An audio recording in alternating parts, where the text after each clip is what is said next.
scary. That's pretty much. Well, greetings, everybody, and welcome to another episode of the Vlogcast. Of course, here we are on Horrorween once again. This time in late November. If they can, they can start throwing up Christmas trees at the beginning of October, I can extend Halloween into December. Or if you listen to Ministry, every day is Halloween. There you go. And besides, I mean, we've been living a horror movie for a couple months now, so why not still talk about horror movies? Couple of months. It's been at least a year and a half of this shit. Well, extended. The full franchise has run for a while now. We're going to have some fun stuff to go over. We've got Friday the 13th, Part 7 that we're going to be talking about. So I'm going to push this on here, and we're going to take a quick look at the trailer, this time with sound. Ooh. I know, it's amazing. We've moved up in the world.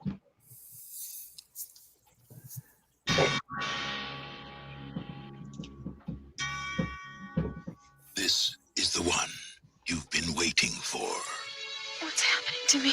Your psychokinesis and these delusions. The one you've been asking for. Hey, Tina. Isn't this the way they wear their jackets back in the mental hospital? Concentrate. Concentrate, Tina.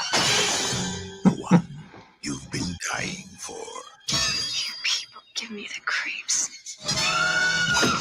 Okay, you big hunk of a man, come and get me. Jason is back.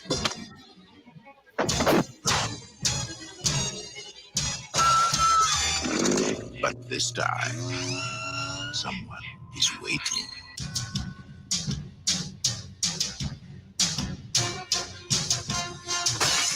Jason?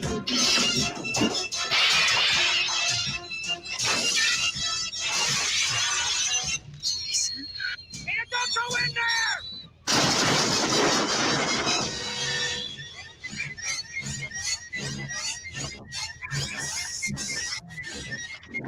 Friday the 13th, Part 7, The New Blood. Opening Friday, May 13th, the deadliest day of the year. There goes the neighborhood. Indeed, there went the neighborhood. Deadliest day. That was, of course, our Friday the 13th, Part 7 trailer. So this is a film. This is obviously the 7th in the franchise that ended with the 4th. And this time, Zombie Jason gets to come back yet again. Now, I've been watching a documentary called Crystal Lake Memories, which is a really good documentary, a very long one. Yeah, I did finally finish it. Okay. And I actually have the bonus disc that Dustin was talking about, and I'm going to be watching that. But there was they talked about this one pretty well, and this one I'm just going to move through a basic synopsis, and then we'll move into first impressions. So, of course, in this particular Friday the 13th, Jason is back again because, well, it's Friday the 13th. He's not an ambulance driver this time. And he's going to be fighting a girl with psychic powers. So we got to be careful. We got to hope hard that Jason will be able to overcome this challenge. But as we know, Jason always survives.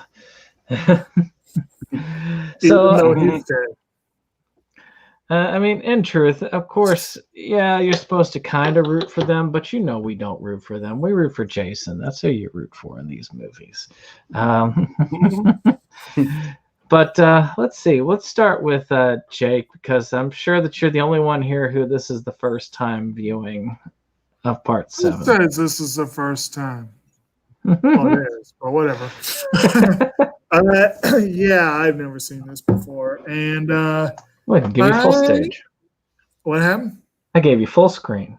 Oh, good times. And so I saw it, and one thing that I will give New Blood is that they were clearly trying something different, even though, it starts off with kind of pretty much the same formula, except that you do have this girl with psychokinetic powers who, she and her mother and this jerk of a supposed doctor go up, and shenanigans ensue. One thing that I'll maybe go into more detail as we go, this one and the next one we're going to cover tonight, I did have a couple of things in common that were different from the others. One being that they did both have the survivor girl has an attachment to an older authority figure who's a real jerk and who dragged down the scenes he was in, because I just was rooting for Jason to come and end him so I wouldn't have to deal with him anymore. That was more in the second one. But yeah, overall, I saw it. It was another Friday the 13th movie, rated about on par with some of the others. Yeah. Well, I know the one of us that had said that it was his favorite movie couldn't be with us. Yeah. But we'll go next to you, Dave. So, Dave, you got the spotlight. Tell us about your first time watching the movie, and what are your first impressions? Well, my first time watching the movie was definitely not recently, but it was at least recent enough to see it remastered and all that jazz. So that was kind of cool seeing it that way. But I actually fairly liked this one. I know that it went the way of the psychiatry and the psychokinesis and all that jazz, and that's exactly the reason why Jason came back and all that jazz. But I kind of liked it. I mean, I think the first time I had actually seen this entirely was when I marathoned it. Maybe about 8 years ago with my fiance or whatnot. And, I thought it was one of the better chapters in the Friday the 13th series, and there was a decent pair of tits in there, and there was. And a couple of decent kills, and one kill that you kind of feel sorry for, but other than that, I mean, I really felt sorry for the girl with the glasses. I don't think. Yeah. Same here, Matt. Well, Mo, let's get your first experience and, of course, first impressions. Oh, okay. Definitely watched this back in the day because it was one of the ones that our video store had prior to me ordering them all through that tape club or whatever. Used to be my favorite for a long time, just because of Kane Hodder, honestly. And it's hard not to love him as Jason. He basically is Jason. Everybody knows that at this point. It's a shame that they didn't bring him back for Freddy versus Jason. That's a story for another time. I like it. I would agree with Jake. It definitely probably is the most creative one up to this point, and that they actually tried to do something different with it and the whole, telekinetic stuff or whatever. I mean, I guess the cast is okay. I like that they got the sci-fi nerd in there. Biggest gripe in hindsight with this is that they pulled the punches on almost every kill. I think that wasn't necessarily their fault. I think that was more of a ratings thing. I haven't seen on this new set if they have anything that covers that or whatnot, but I've heard some of the kills were supposed to be pretty gruesome. I didn't know that as a kid, though, so I thought it was pretty rad. The psychic stuff was pretty cool. Kane Hodder really went all out with the role, setting himself on fire and stuff, so it's hard not to be impressed by this one. Worst theme song in the entire franchise. Just a bunch of noise.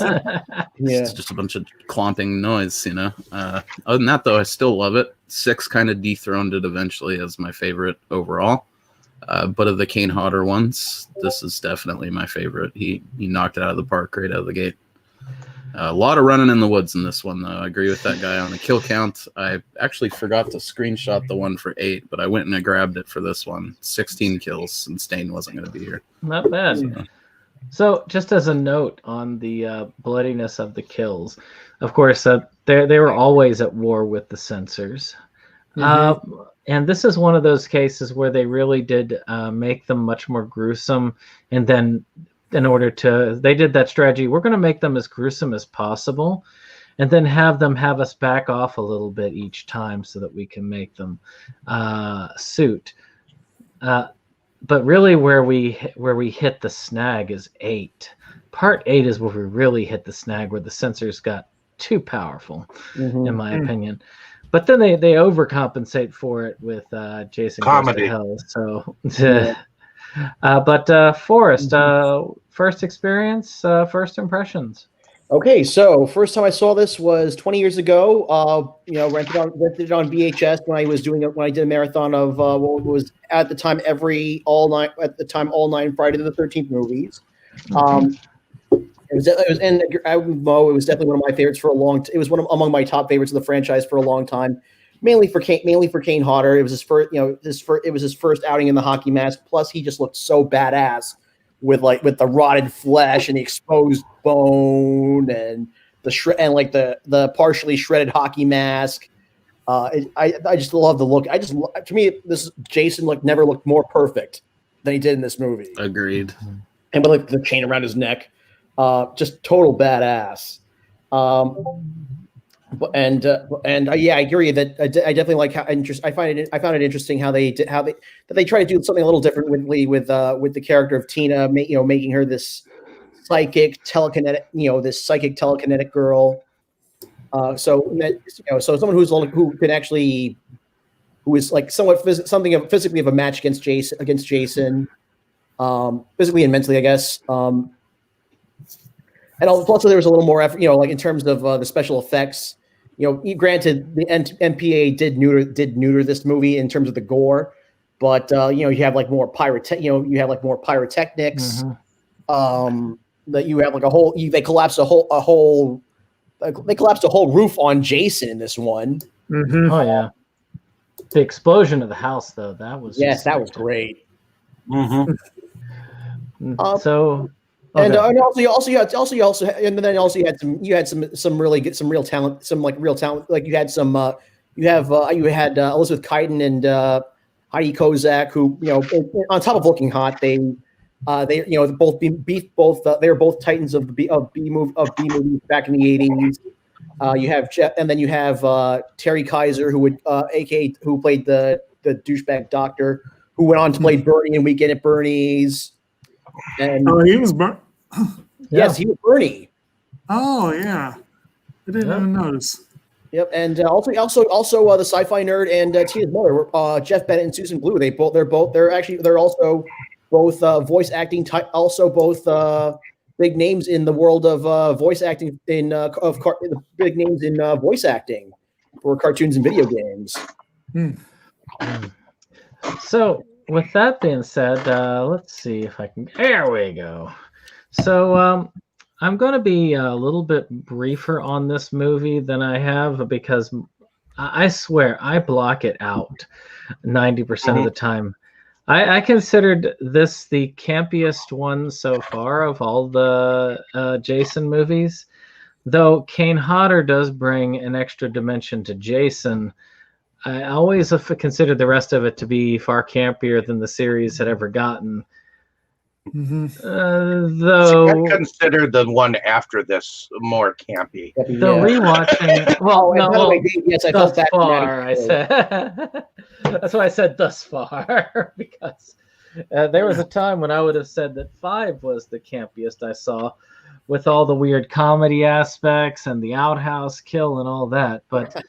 Yeah, then you got all the weird psychic powers and stuff brought into this one, so it kind of throws it out there. And you got the weird party with the guy using his little Vulcan sensor thing on the gifts to try and find his alcohol bottle and stuff like that. It's I don't know. It's kind of out there for me, but I saw this at the same time I did all the rest except for the first two. When I marathoned it on that Crystal Lake set that Jake now is in possession of, and like I say, I thought it was good.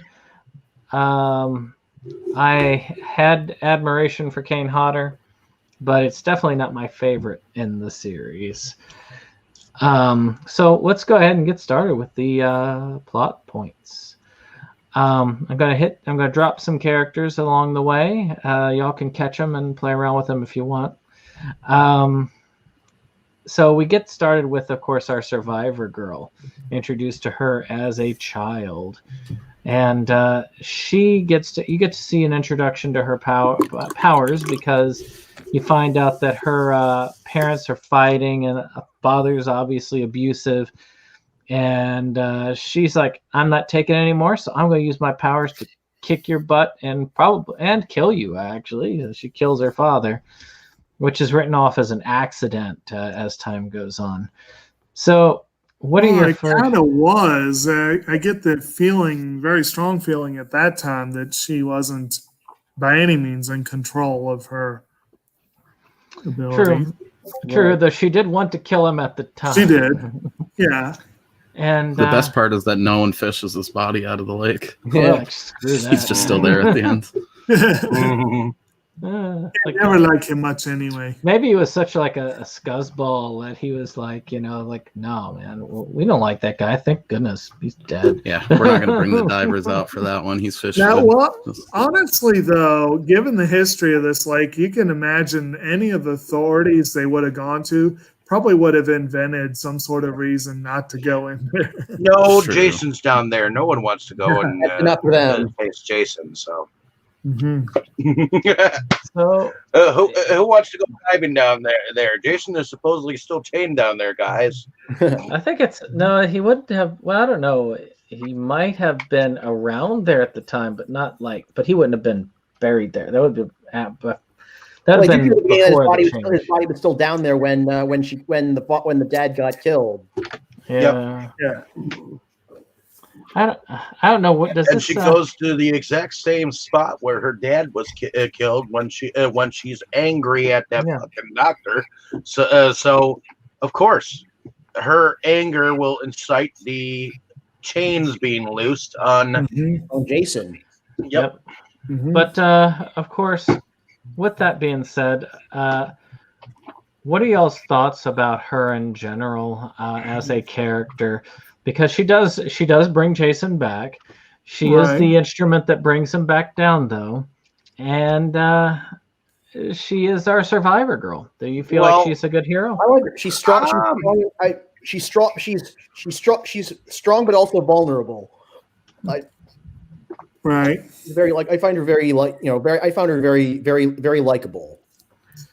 Yeah, I liked her too. I thought she's more believable as a survivor girl than some of the others that we've seen.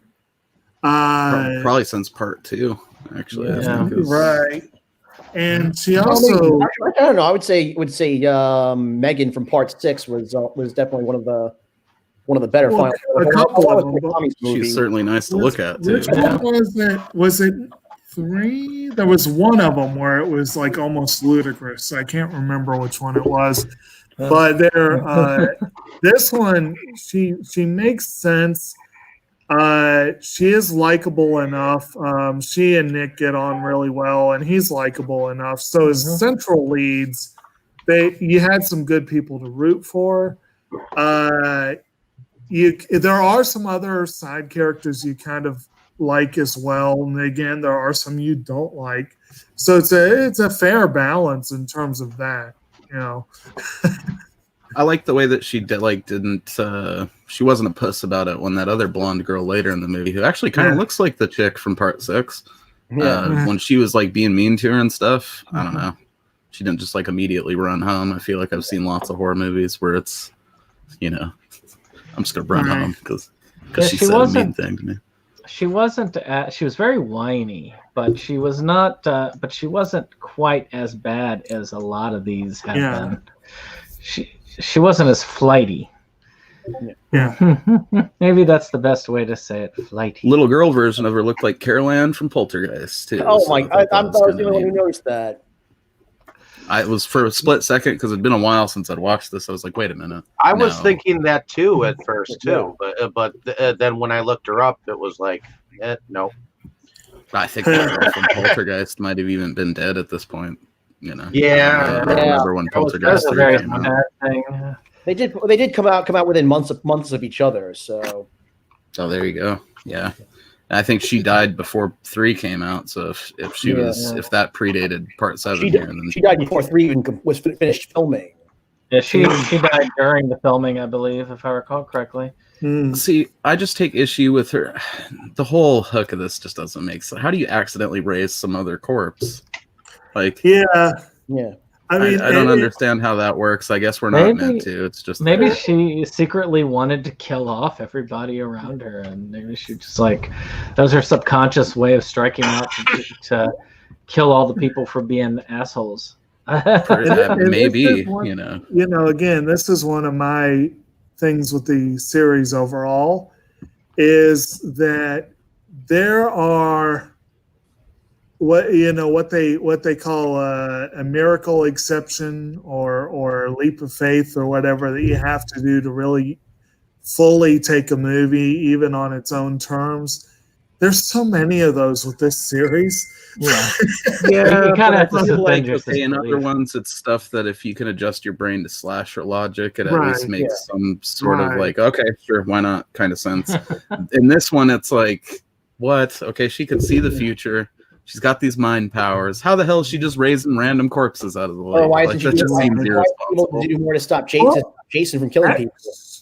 Actually, I wondered about that because the way the film is edited, it seems like sometimes the vision she has, you don't see until much later in the film.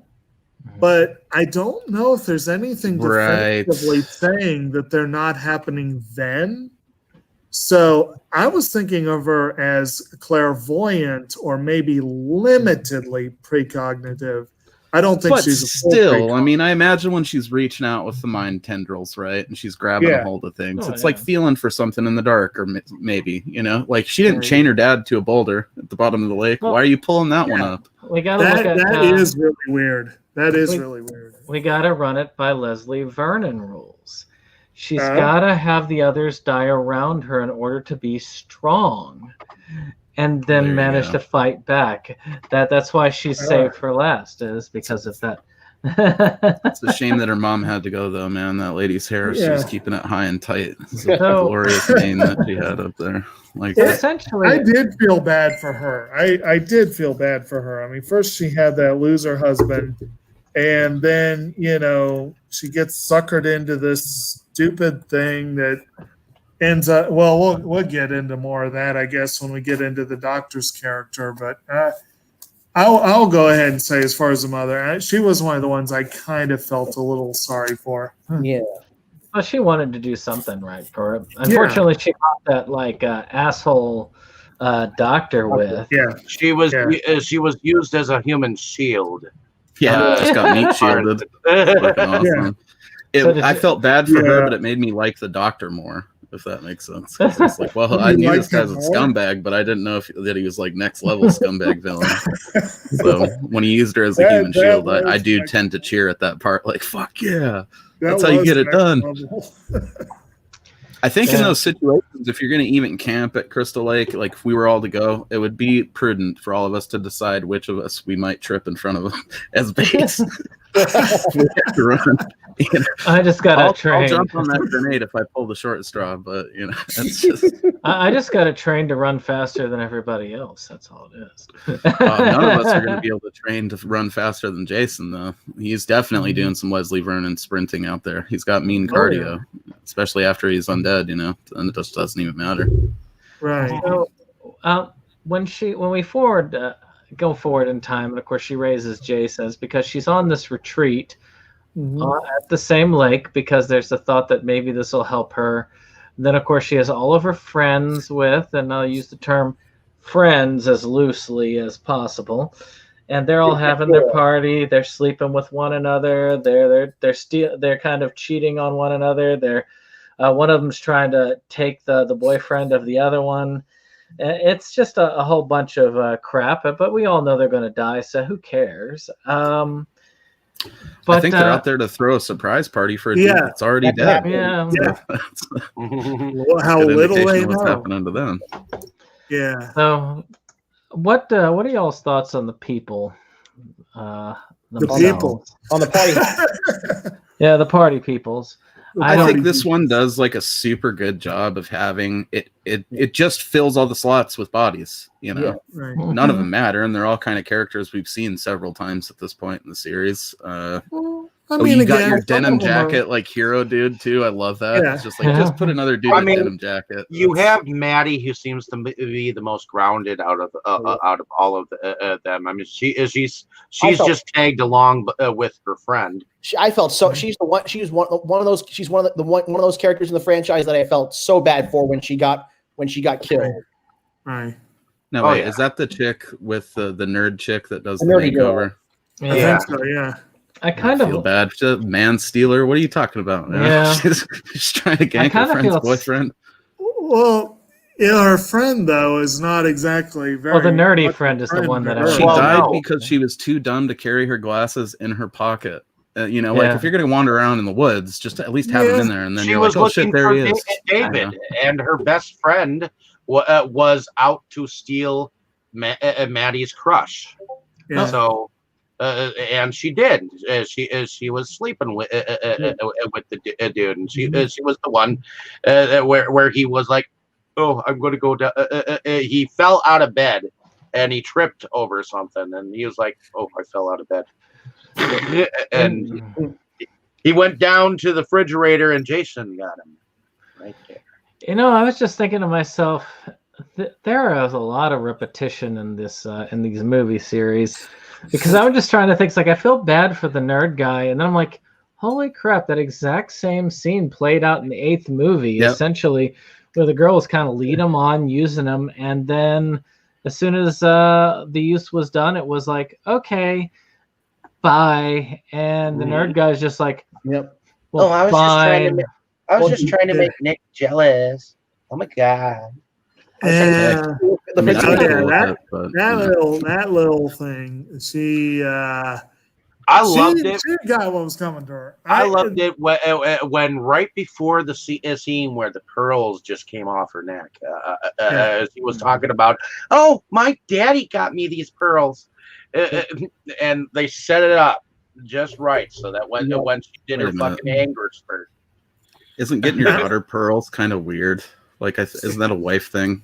I feel like I've seen that in some old movie before where it's like, "Oh, she got me pearls," Well, I feel like that's kind of a romantic gift, not a for daughter a gift. time in the 80s, it was the grandma pearls. You get your daughter like a locket, you know what I mean? Well, but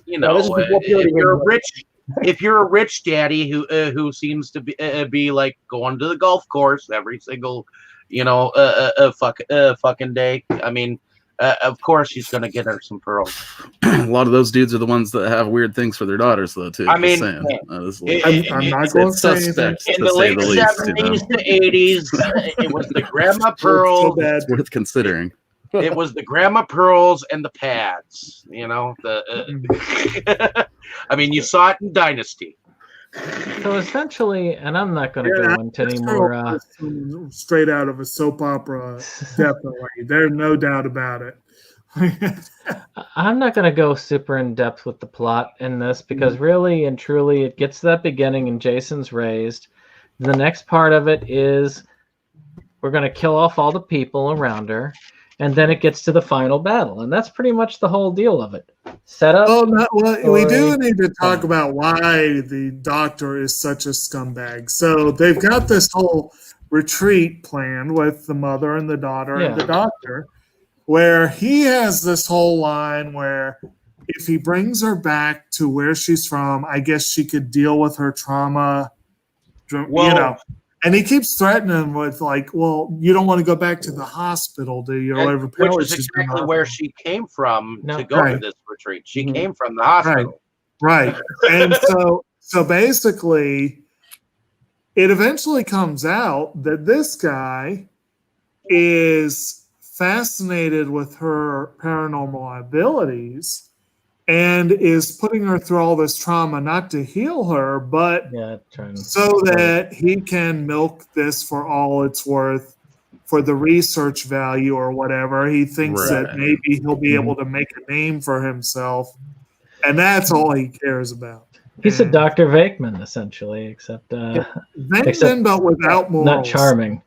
Without being charming. Without charm and with fewer morals, because Venkman didn't have that many to begin with. But I'll give you all a little bit of psych history here, just as my own little professional perspective. So back in those days, people still didn't have quite the rights that they do today. And you could do, basically, even in the 80s, you could get what was called a green warrant on somebody.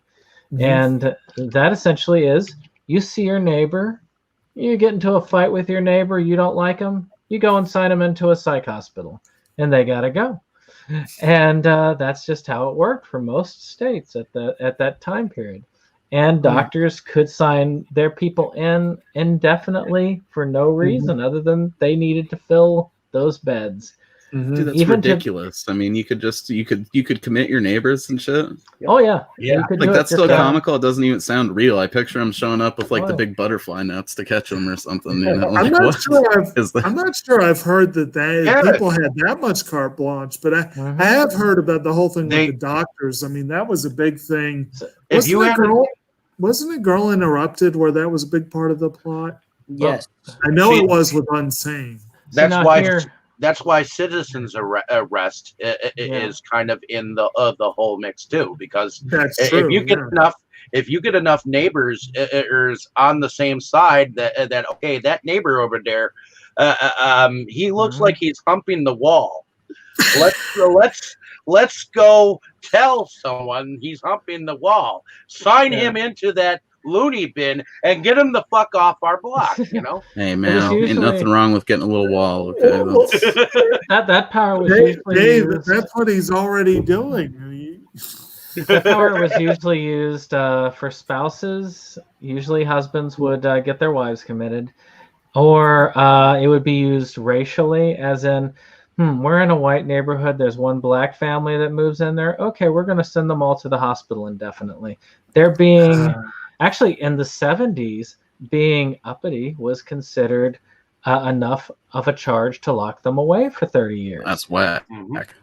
So that's wild.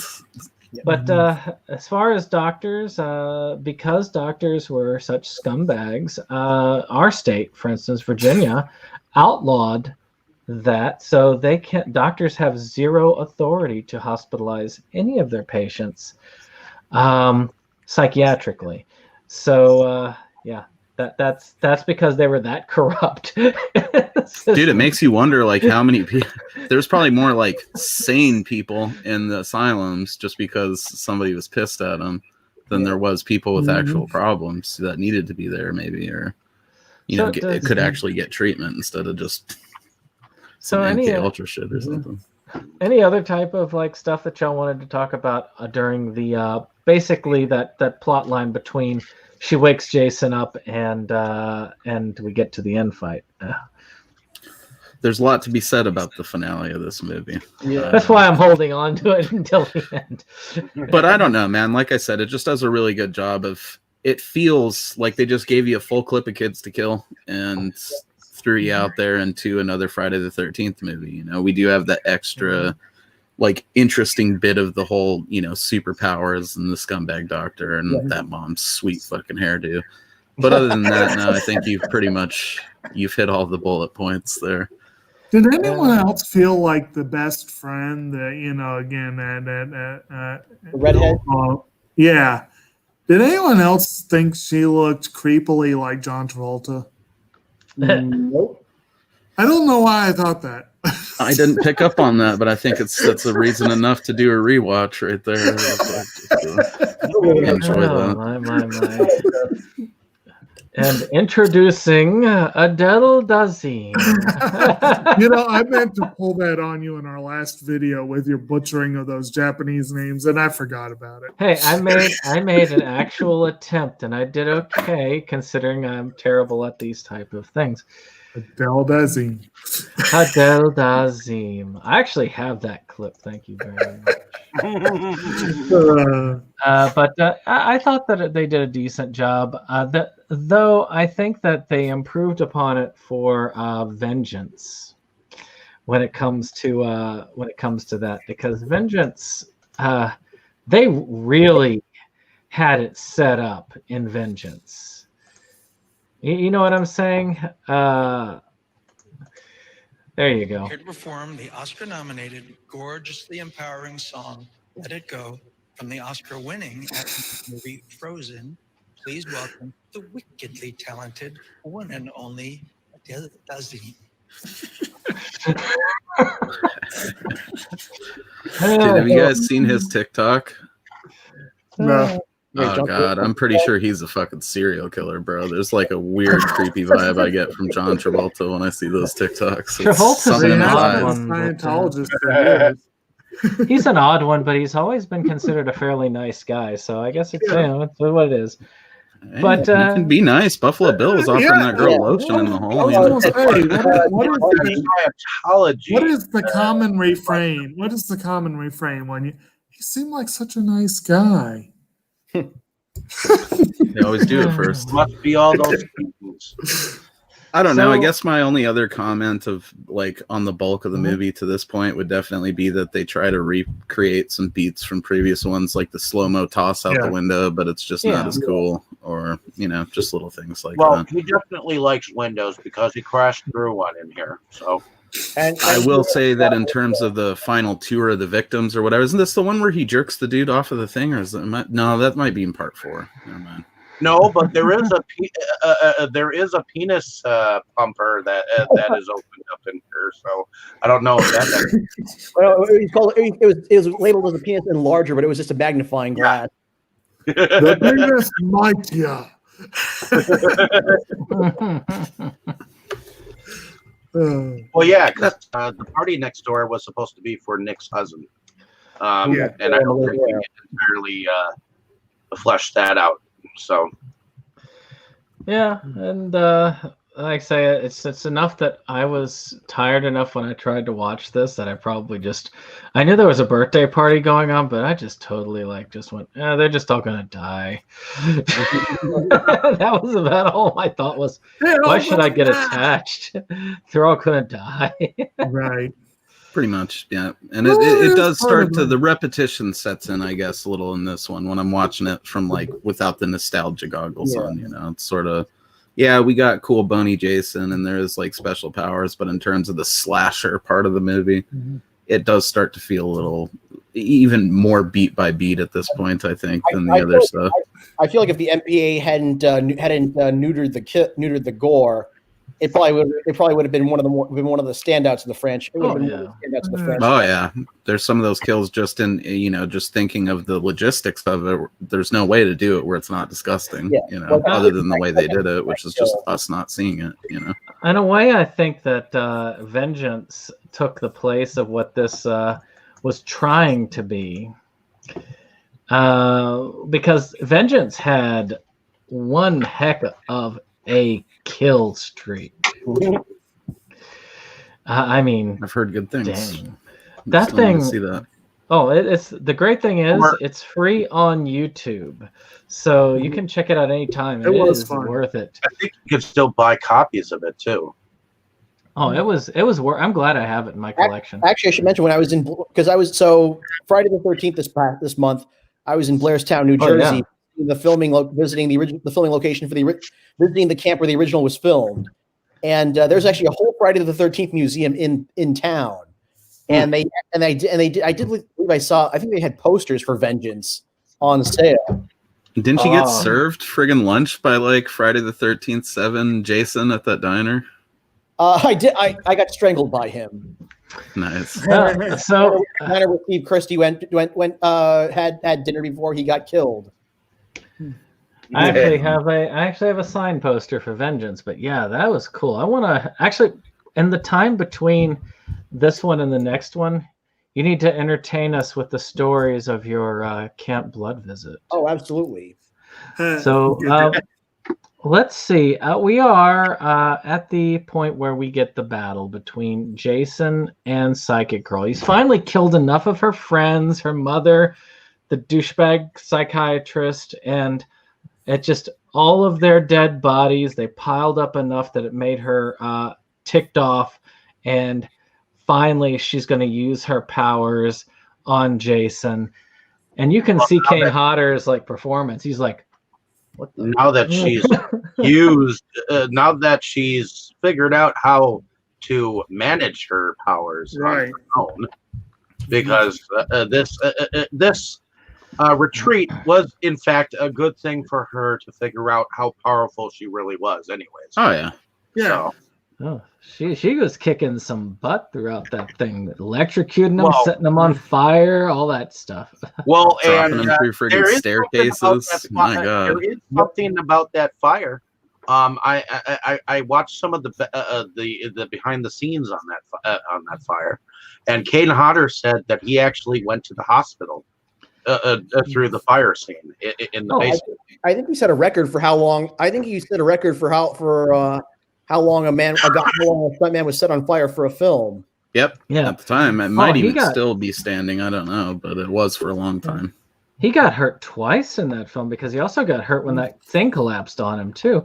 Mm-hmm. I don't know if it was as lasting as the fire because he got some really nasty burns from that, but he got that thing actually collapsed on him for real, and that actually he said it hurt. But if I had to say anything about the budget, I think the budget went into the CGI for the lightning that struck him.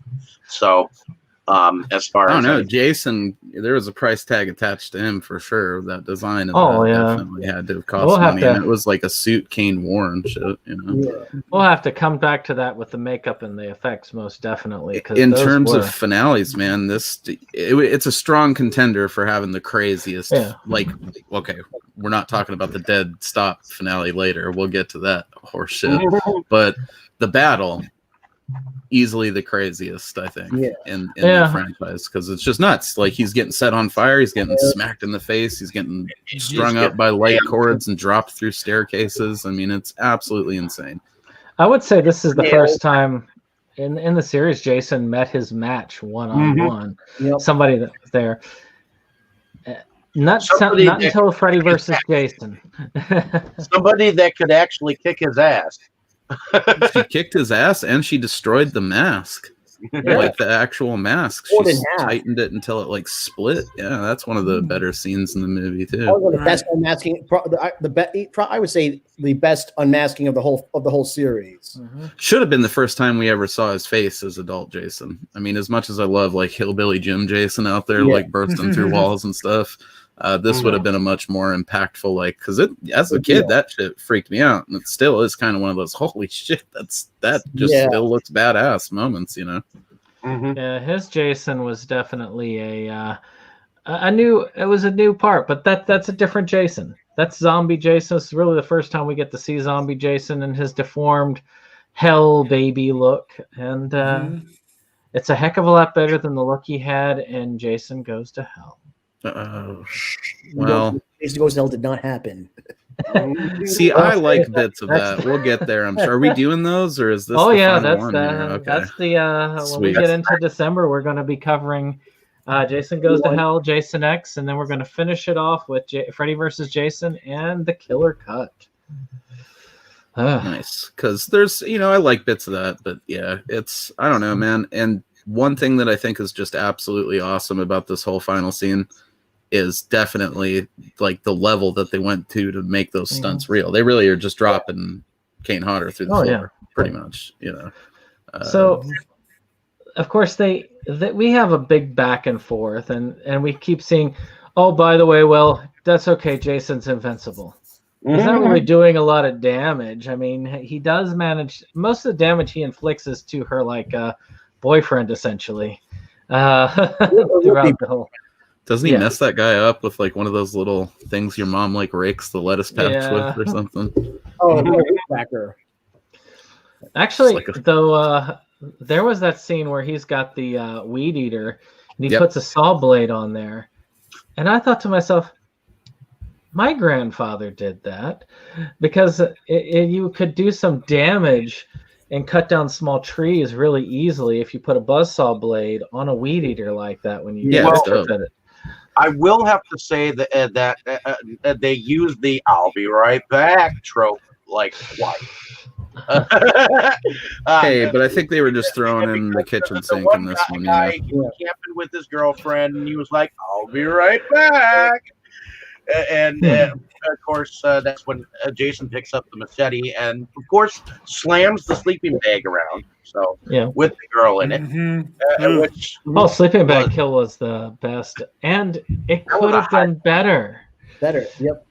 Because they had it where he was doing it, but they had to just do a quick, until because they couldn't have him slamming it against until she was bloody. Which, by the way. Friday the 13th, the game, they did fix that by having that full-on kill for Jason. Dude, I think that honestly, the quick cut works in the favor of the scene, though. And of course, your token residential people of color, he comes out of that van, which kind of looks like the van from the previous where he had the taco thing looking like demon. Rest in peace. Except without without the retro shagadelic carpet on the inside. So definitely loses a star for that. We need to go back to doing that. Just get a bunch of vans, get like some shag carpet in there, and just have like parties out of that sort of thing. I do like how he stabs that girl with the party horn and it makes a good noise. So that was funny. Yeah, it's fun.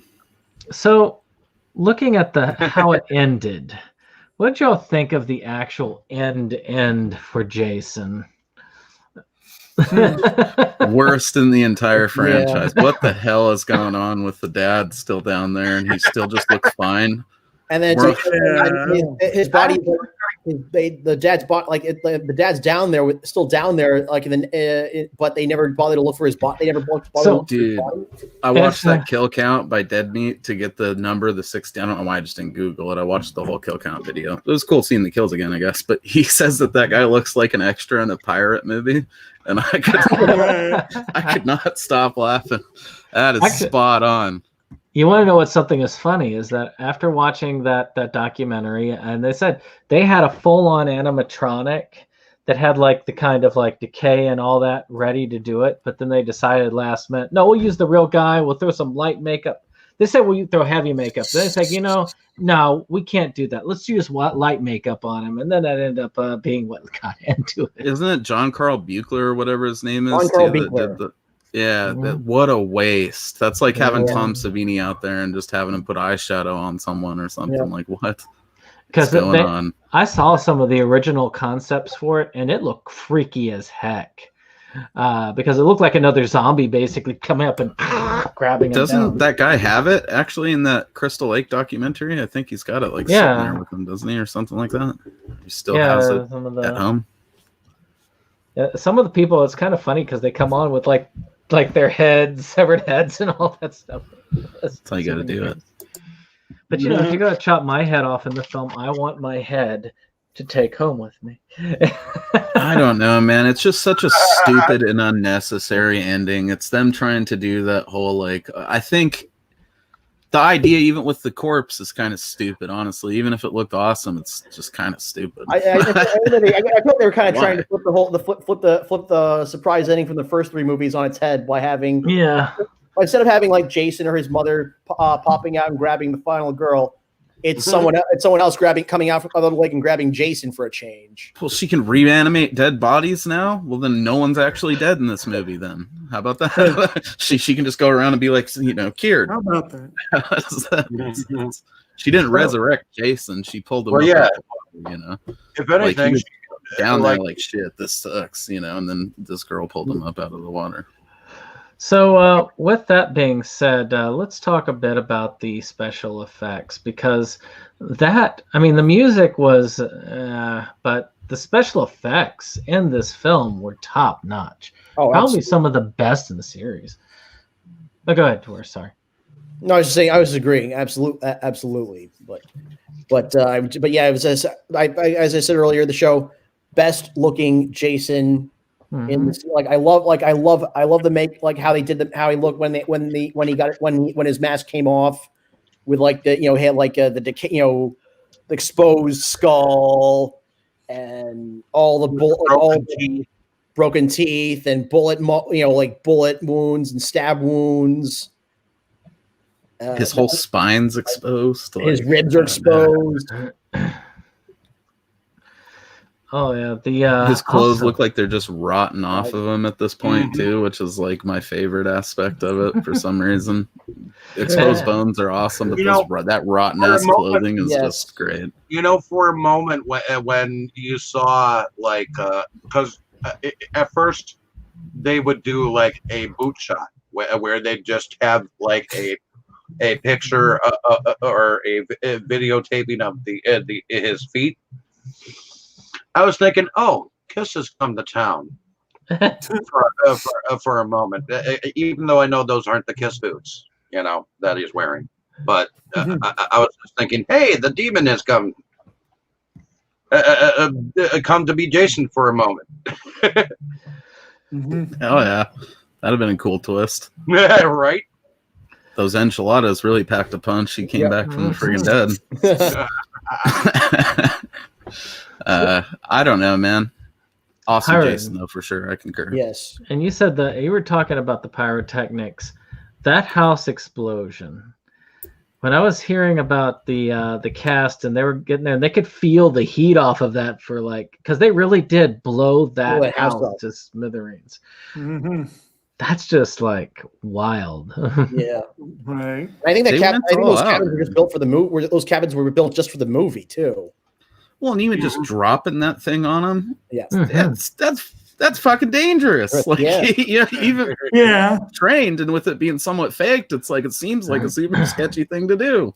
Why would you not use a dummy or something? Why drop the damn roof on Kane? That's how someone gets hurt, I think he probably came several inches from dying a couple of times on this movie, if we're being real about it. Yeah, I did read something just now. He said when he fell through the stairs, he narrowly missed getting. You'd have had a real dead Jason at the end of that, which would have been a real shame because Kane Hodder is an amazing stunt person. And playing Jason in those, that's what he's known for, is playing Jason, of course, in those 3 movies. But I want to say 3, right? It was 4. 7, 8, Jason Goes to Hell. And Jason X. Yeah, I forgot about Jason X. So, yeah, he was the one who was best known for the body language. He was pretty much a zombie Jason for the most part. He became what we know of as Jason today. Oh yeah, he's the first dude to repeat the role. To make it his own, really make it his own. Yeah. So even just the way he breathes and heaves the chest. I think he talks about it maybe in one of those documentaries, but it's just that subtle little thing. His Jason looks like he's ready to spring and snap your friggin' neck at any moment. Even as much as I love Part 6 Jason, he had more of that zombie just. Like a freight train or a Panzer tank just rolling over you. This Jason looks like he's going to relish and tearing you apart, That's right. Definitely something Kane brought in there. And then obviously all the stuff we've talked about, with the crazy stunts, that was a whole new area that was opened up with Kane Hodder because he could take it, I think any of the other previous Jasons would have been dead Jason at the end of this. Kane's uniquely suited for that stuff. He already had 3rd-degree burns all over his body before he showed up to work on this thing. So he's a veteran. So with that being said, we'll go ahead and does anybody have anything they want to say that they felt like was really awesome about the music that made it stand out from the rest of the series? Not really. It could use more Alice Cooper, or at least something that something more rocking. You know, dude, this is the only one with the title sequence or the opening credit sequence where I'm just bummed. You know, because it's just a bunch of like, you know, it's like it's not even music. And then you had that choir. And then you had that choir that just kind of. You know, Dustin probably had something really amazing to say about the music and stuff, but then now he's not here to say it. Well, we'll just pretend that he said something spectacular about the series. I suppose it does build your anticipation because you know you're about to see something gnarly, being as, you know, well, it's another Friday the 13th movie, but I don't know. I like a nice, you know, hop to the step with it, like Friday the 13th Part 3. They should have kept that going forever, but yeah. Well, you know, I mean, when they go up there, they have to ask for more. It's like this scene here, where it's like, you know, Please, sir, I want some more. Some more? Yeah, that's exactly what he said during that time when they were asking for more movies after this one. I meant to make a note of that too when we were watching the trailer. They're like, it's the one you've been waiting for, the one you've been asking for. And it's like, I don't know at this point if people were waiting for or asking for them. We just kind of knew they were coming out every year. You know? Well, we probably paid to see them. Is this the first movie where they use the catchphrase, "There goes the neighborhood"? I think so. Maybe. And I know that I've heard it before, but when she says it, it makes me feel like this is like the first movie, like during the 80s or 90s, that we actually hear that catchphrase. And I know that it comes from. I know it comes from a partially racial commentary, you know, because probably. I feel like that phrase was just thrown around a lot, though. Probably. You know, it became a thing for a bit there. Also, I think I was the first one to say, I don't think so. So with that being said, why don't we hit favorite scenes and then we'll move. Then we'll hit the intermission with Forrest's stories, and then we'll head on to number 8. So, Jake, what was your favorite scene? My favorite scene.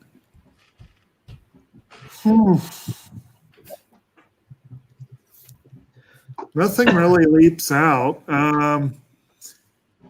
I guess maybe seeing Tina like start to come into her own with her powers was pretty cool.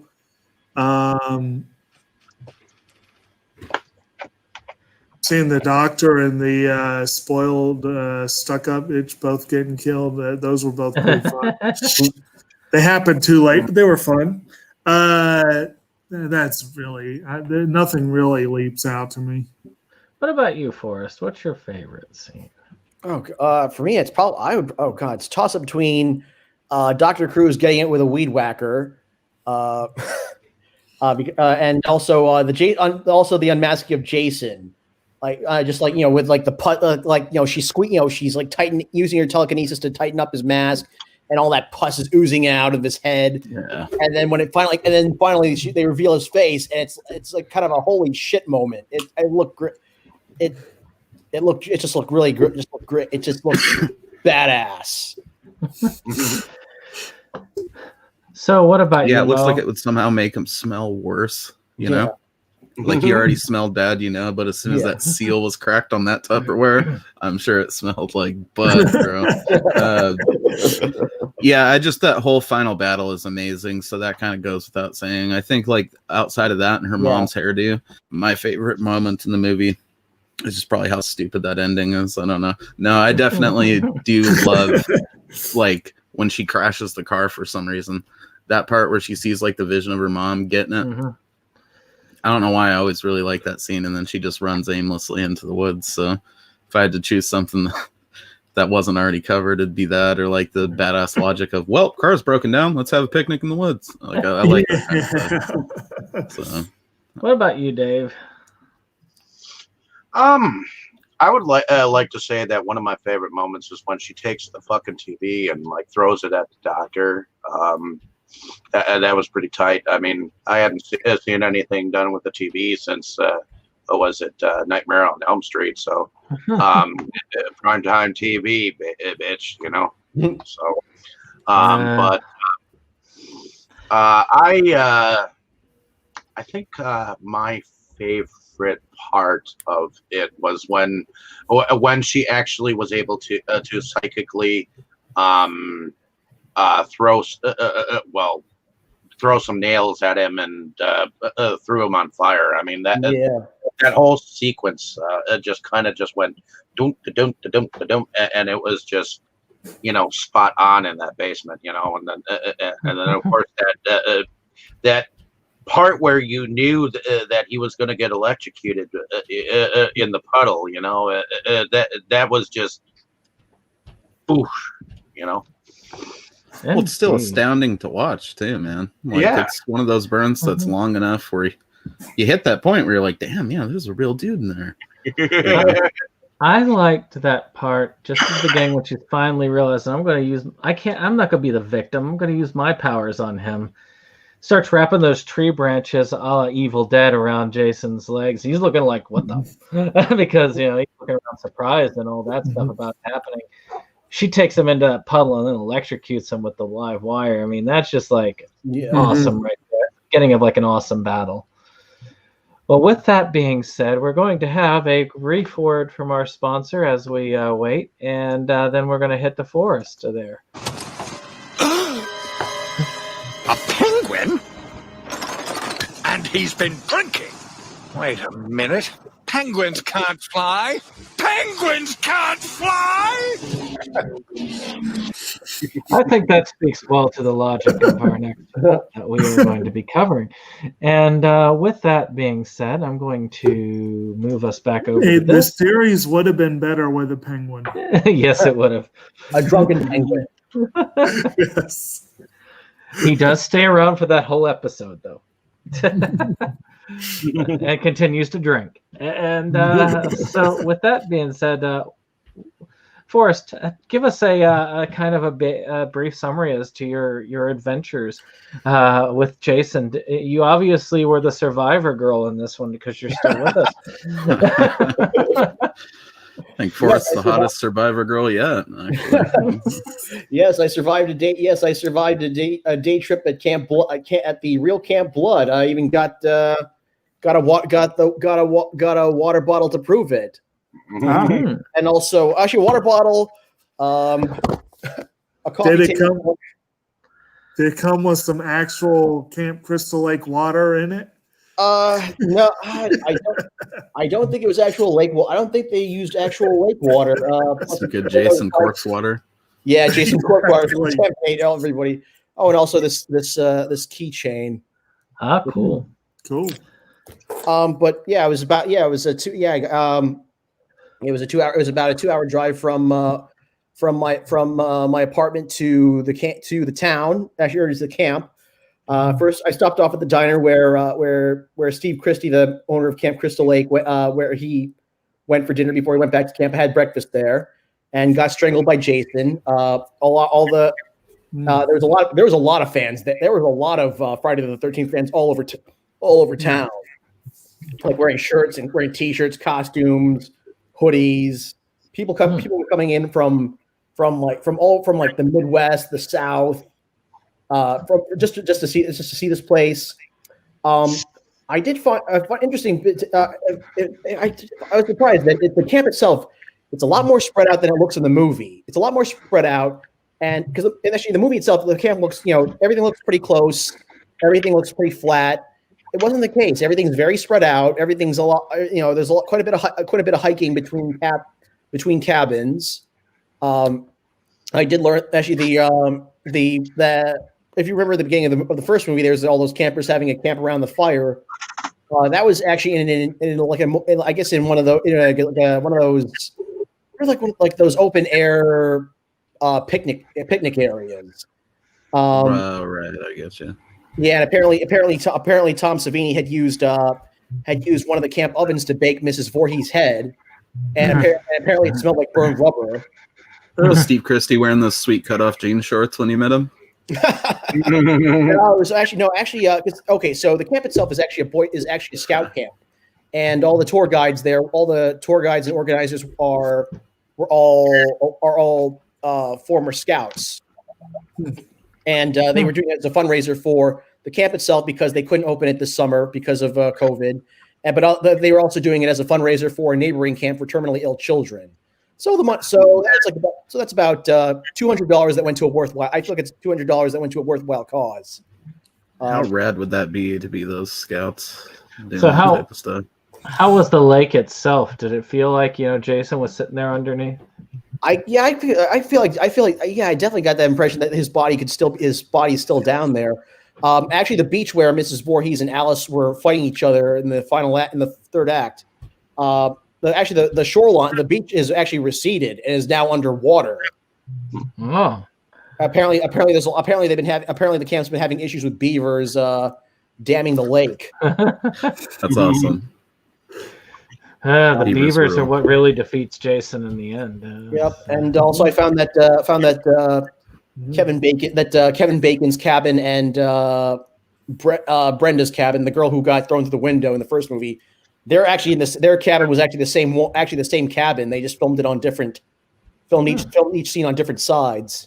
So a lot of movies. So I found that there was a lot for $900,000 for a movie that cost less than $1 million to make. There was a lot of movie magic that went into it. Hey, if you're smart, work smarter, not harder, as they say. Yeah, exactly. Hey, some's got to pay for the budget of the drugs those kids need in the woods to get into those movies too. I feel like in one of those documentaries they talk about how they partied fairly hard when they were making some of those Friday movies. Yeah, and actually, I will say it's. The area itself is a lot more developed than it was back in 1979 when the movie was shot. Like when I was driving from the town to the camp itself, there were a lot of mansions on the way. Whereas you go back and watch the movie. And it's all like woods and farmland.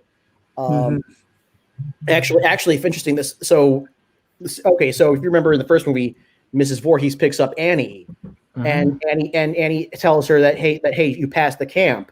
That scene was actually filmed on the campground itself. So they didn't even miss the camp; they were already in it. Yeah, those liars. What's going on? Yeah, we need to just boycott it from here on out. Yeah, it was a lot of fun. It was like having a second Halloween. Sounds amazing, dude. And I strongly recommend. If for any Friday the 13th or just a horror fan in general, I strongly recommend visiting if you get the chance. They did for a long time. The owners of the camp were embarrassed that the movie was filmed there. That's a bummer. It was only within the last 15 years that they finally started opening it up to outsiders for tour. But only by reservation though. See that one and the Texas Chainsaw Massacre gas station or two. I'd really like to go to. I think you can get barbecue there, and you can like Airbnb the house or so. Like that's something that's the equivalent or some nonsense. There's no barbecue or anything like that at the camp. But there are these water bottles with water, which you can get water, coffee, or hot chocolate. I don't know if I'd want any barbecued squirrel or whatever Jason was barbecuing out there. Barbecued dog. That little dog. Well, you could get some of Mrs. Voorhees' head, apparently. Yeah, but I do recommend going to the diner. Definitely check out the diner. They've got plenty of autograph. The diner itself has all sorts of Friday the 13th shit hanging all over the place, like autographs and cardboard cutouts, masks. The staff at the diner wear T-shirts with hockey masks on them. And the town itself, it feels like, even though like the route from the town to the camp is a lot more developed, but the town itself has barely changed in 40 years. That's cool. If I lived there, I think I'd ride around on a bicycle dressed as Ralph and just tell people they're doomed. That'd be awesome. part of the tourist attraction. You're doomed. You're doomed. Actually, the bike route that Ralph took leaving the camp. There was nothing like when he was leaving, biking off into the abyss. There was like nothing there. It's just like that. It was a dead end. I feel like as drunk as Ralph was, though, that makes sense. And apparently the cop who was looking for him didn't even know how to ride that motorcycle. Well, there was a lot of interesting tidbits. Also, I did get to lay under the bed where Kevin Bacon got killed. I saw that picture. That was cool. Yeah, it was definitely an experience for the ages. You got to see Jason's point of view. Exactly. Actually, no. My point of view was of Mrs. Voorhees. Oh yeah, that's true. Jason was still sitting in the lake in the first movie. Yeah. I was really hoping you crawled under the bed. That's the, you know what I mean? Kevin Bacon's bed. So with that, I guess we will go on ahead and end our intermission and go to back to our nice screen as we debut our trailer for Part 8. All right.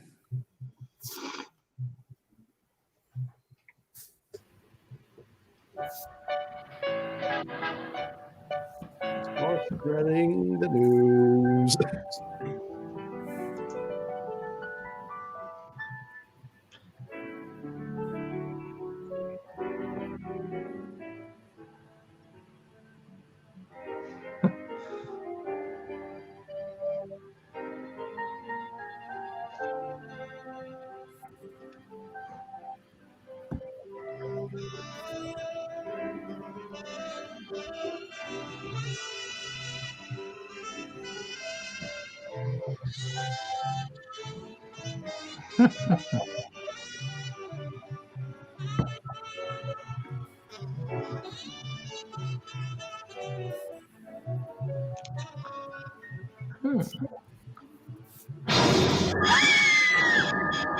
Damn, son.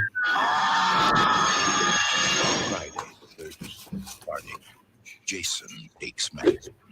Now, New York has a new problem. Boy, that trailer's writing checks that movie can't cash. Yeah, this teaser and the I Love New York poster brought to you by a sizable portion of the movie's budget. That's pretty right. Ashamed of this Friday the 13th. They didn't even want to show anything. No actual movie. They're gonna need a bigger boat. They're gonna need a bigger budget. So speaking of working on a budget, Brandon, Cats and Dogs is down to 11. So with that being said, my throat is starting to kill, so I'm going to start y'all off on these first impressions while I get some more painkiller tea. And so we'll start with Mo, then Dave, then Jake, then Forrest, and I will be back hopefully before y'all are done. All right. So the first time that I watched this movie was actually somewhat accidental, I guess. I was trying to watch Bordello of Blood, if I remember right, at my aunt's house. And I think it was Bordello of Blood because I don't remember there being loud sex scenes in any of the other Tales from the Crypt stuff. But I was watching it and she burst in like she was like, it sounded like someone was getting killed in here. And right as she opens it, she sees the sex scene and I was like super embarrassed. So it just killed my whole, I was like a little kid, you know? So it killed my whole vibe to watch Bordello of Blood. And I was like, well, fuck it. She has Part 8 over here. I kind of pulled that out as like one to watch as well. Because I hadn't like picked it up from the video store yet, and I ended up watching it, and it was pretty fun. You know, goofy as shit. I don't understand why Baby Jason has hair in this movie, and it's bothered me my entire life, and will continue to do so. But there is like some sweet '80s music in it. I definitely feel cheated with the title. Should have been Jason like takes a leisurely boat ride that eventually ends in New York, not takes Manhattan. Come on, that's just false advertisement if there ever was. Well, we just saw the trailer was definitely setting you up for something a little different than he took a break on the shore there in Manhattan or something, but most of it was in Vancouver, if we're being honest. I don't know. I mean, I think it's like it's one of those examples in the franchise where I really loved it as a kid. Because I did. I was like totally sold on it. Well, that's awesome. You kicked their boombox, all that stuff. But in hindsight, it's I can understand why it gets the flack that it gets of being like kind of one of the worst movies in the franchise, just overall. So I don't know. I'm kind of a weird place with this one these days. I still love it. There's still like that awesome nostalgia that I have for it, but it's kind of ass. Well, I similar story to my viewing of the previous film. I kind of watched it in a marathon of sorts. I was forbidden to watch any of the Friday the 13th films as a kid because they were just too violent and gruesome for my mother's sensibilities. So I ended up seeing them when I was older. But that being said, after I saw this one, I didn't see it. I have mixed feelings on this film. I mean, I like films that are on a ship. I like slasher films in general, and the thing is, as I'm watching this movie now, I'm feeling like they tried to do the same fucking thing in the first film with Ralph or whatever his name was, with that one guy who was like, Jason has come back and you're going to die. It's Camp Blood all over again, kind of a thing. And it's kind of like when Return of the Living Dead went to the rave. That was just fucking stupid. It's embarrassing. You get a boat ride. You get a couple of characters, but I think after they realized that it was a fucking stupid movie, they decided to say, "Okay, hey, Kane, come over here, do some comical shit." So he did. So I mean, when he first arrived at the New York. And this, I'm going to say this ahead of time. When he first arrived at the New York, there was this big fucking mask up on the billboard stating, "This is the beat the competition" or something like that. And it had the Jason fucking mask on it. And he just that is just an actual hockey mask. Yeah, I know. Yeah. But he turned his mask at it. Like, huh? Those moments do get it. Like. It is honestly, those are like a saving grace of the movie for me. I wouldn't say it's totally fucking stupid. I would just say it's pretty stupid that they expected us to be so stupid that we'll all of a sudden buy that this lake is connected to the ocean. Just go fuck yourself. Yeah. That was one of the parts I had trouble with. Yeah. And also, if we're supposed to believe that Crystal Lake, it's been established that at least in the first few movies, it was established that Camp Crystal Lake is in New Jersey. Yeah, and there are much faster ways to get from the sticks of New Jersey to Manhattan than a boat. And I just know from living on the water, like that's connected to the ocean. If there was ocean access, there'd be ships in there, bro. Like the lake, Crystal Lake, wouldn't be such a sleepy lake. There'd be dudes on jet skis bumping off his mask as he's trying to sneak up on chicks and stuff. Where this one, I always got the impression, and actually, Forrest, since you were just there, you can at least tell us geographically where it was actually. But I always got the impression it was kind of like maybe in central southern New Jersey, kind of in the kind of Pine Woods area, that sort of area. I mean, I think in the series mythology, Camp Crystal Lake is somewhere in the Pine Barrens, but in reality, it's in northern New Jersey. It's in northern New Jersey. So if it is in northern Jersey, that makes more sense to what we've got going on here. But yeah, I will admit, when I first saw that, I was like, what happened to this? Is not a lake. What? So who was the so where are we at first impressions? Well, I think Dave did his. Who did? I think Dave. Did you finish, Dave? Yeah, I finished. Okay. Oh, and before we go on, we have a comment with Brian Star-Lord saying, "A fortune teller told me I'd suffer a terrible heartbreak in 12 years. I think we all will at one point or another. In 12 years, goodness." To cheer myself up, I bought a puppy. I binge watched There you go. Tales series this Halloween, and I'm seeing that one. And they were for sure a lot of sex scenes. Yes, There is. This one was loud though. It was like it was graphically loud. She came in to check on me, and it was hardcore embarrassing because when you get seen watching a movie like that or a scene like that out of context, it just feels like you got caught watching porn. Yeah. So we got those. So it's just Jake and Forrest left that haven't given their first impressions. Right. Well, why don't we go with Forrest? Was obviously not your first time watching it. No, and I'm also the resident New Yorker here. So, first time I saw this movie, I was 11 years old. I was 11 years old. I was having a sleepover at my house. So me and my friends were like up watching it like at 1 o'clock in the morning on HBO. I definitely agree with David Moe. Definitely have like a love-hate relationship with this movie because on one hand, false advertising. So for that, I put it. Well, for a long time, it was my least favorite of the franchise. But in recent years, I've with more rewatches, I've kind of moved it up to second to worst. Because there's still it still has its charm. It still has its charm. There's a lot of fun. There's fun or amusing moments, which I feel like I should probably I don't know. I want to get into too many details that I should save for later. So there's entertaining moments. Actually, I will also make an observation because this is something that bothers me. But it's is about watching movies that are set in New York City. It's like I can't watch movies set in New York City without wondering if I'm looking at New York or if I'm looking at somewhere like Vancouver or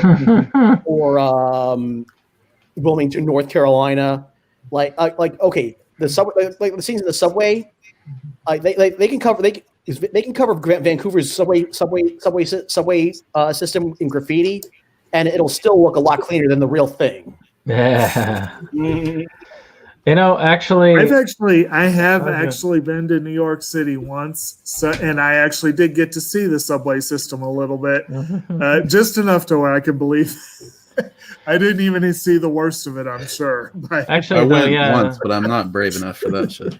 Well, we in Virginia got that whole treatment with the X-Files, where they tried to pass so many Canadian locations off that didn't even bear close resemblance. Well, as a nature fan, when you see something that's filmed out in the woods, that is a big thing for me. Like you get a lot of Cold Mountain, for example, is supposed to be set in North Carolina, and they filmed it in Romania. And it definitely doesn't look like North Carolina. But the one that's one of the reasons I love Terrence Malick's The New World.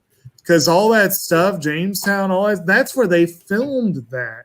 And I looked at it, I was like, this is accurate. I've been there. It's very rare that you get to see that. See, we're lucky over here, like in the Northwest, because all of our shit, if they don't, basically usually what they do is they'll film a few exterior things down here so that you get those landmarks in. And then the rest of it's just shot in the woods of British Columbia, which is right above us. So unless you've been in there and looked at every moss-covered stone or something, you can't tell the difference, because it is literally the same region, So you can just shoot your whole movie in the woods up there, then drive down here and get some Seattle shots or some Portland shots or something. Call it a day. So, Jake, obviously your first time watching this. So, what are your first impressions of this film as a first-time viewer? As a first-time viewer, other than that unbelievable gaffe that we were just discussing about how, so this lake suddenly is now dockside, right?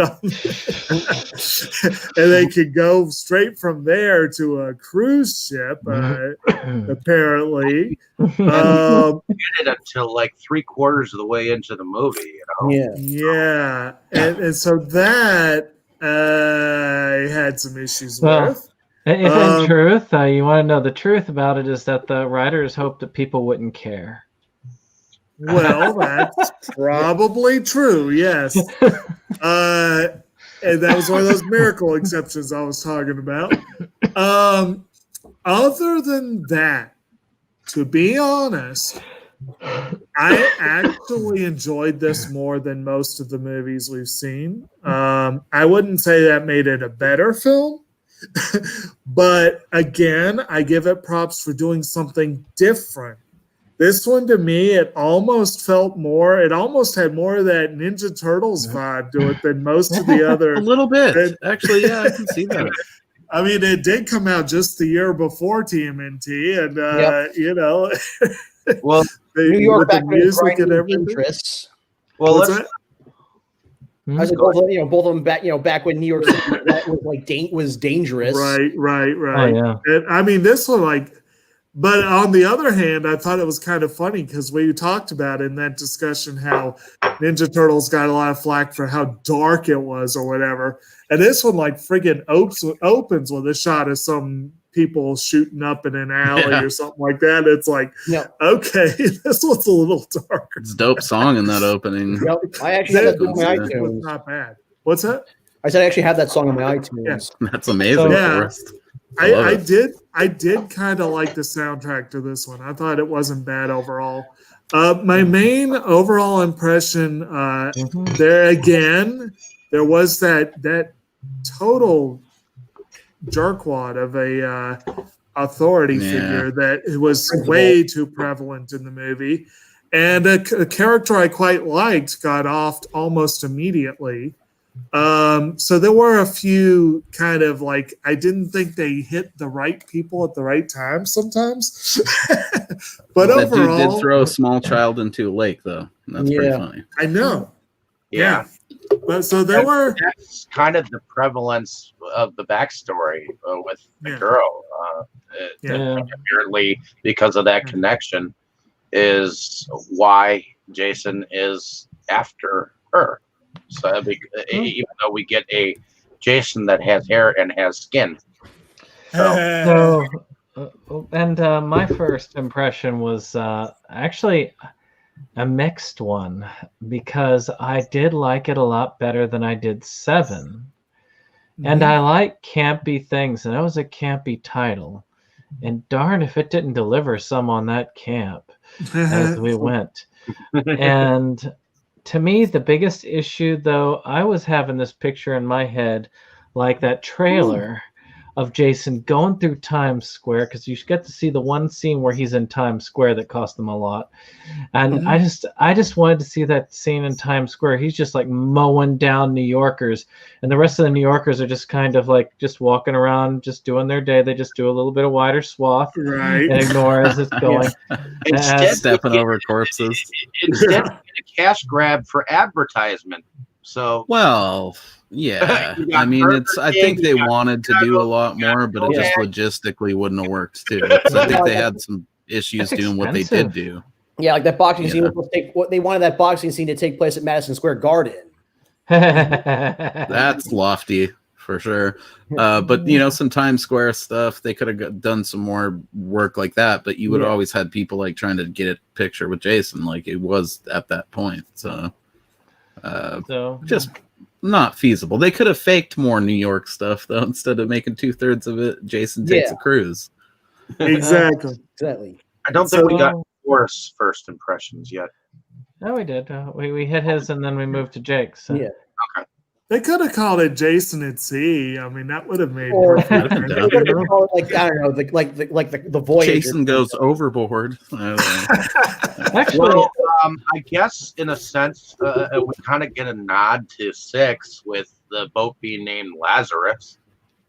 Yeah, I would have actually watched the movie if it had been like an ocean cruise across the Atlantic, and Jason gets on board his cruise ship and starts taking out these people after they've been out to sea for a few days because they've got no escape. And Jason, being as he is, no lifeboats. No, there's a crossover. Or they could have New York City, or they could have made New York City a surprise. Like, you don't know if you did this out at sea one though, you could have the final scene be like, you know, the person whoever's vanquished Jason, like they eventually coast into port and they're like feasting on his nasty flesh, you know, because they've been shipwrecked basically, or like stranded in the ocean. Shoot, I don't know. I just suddenly have this flash of.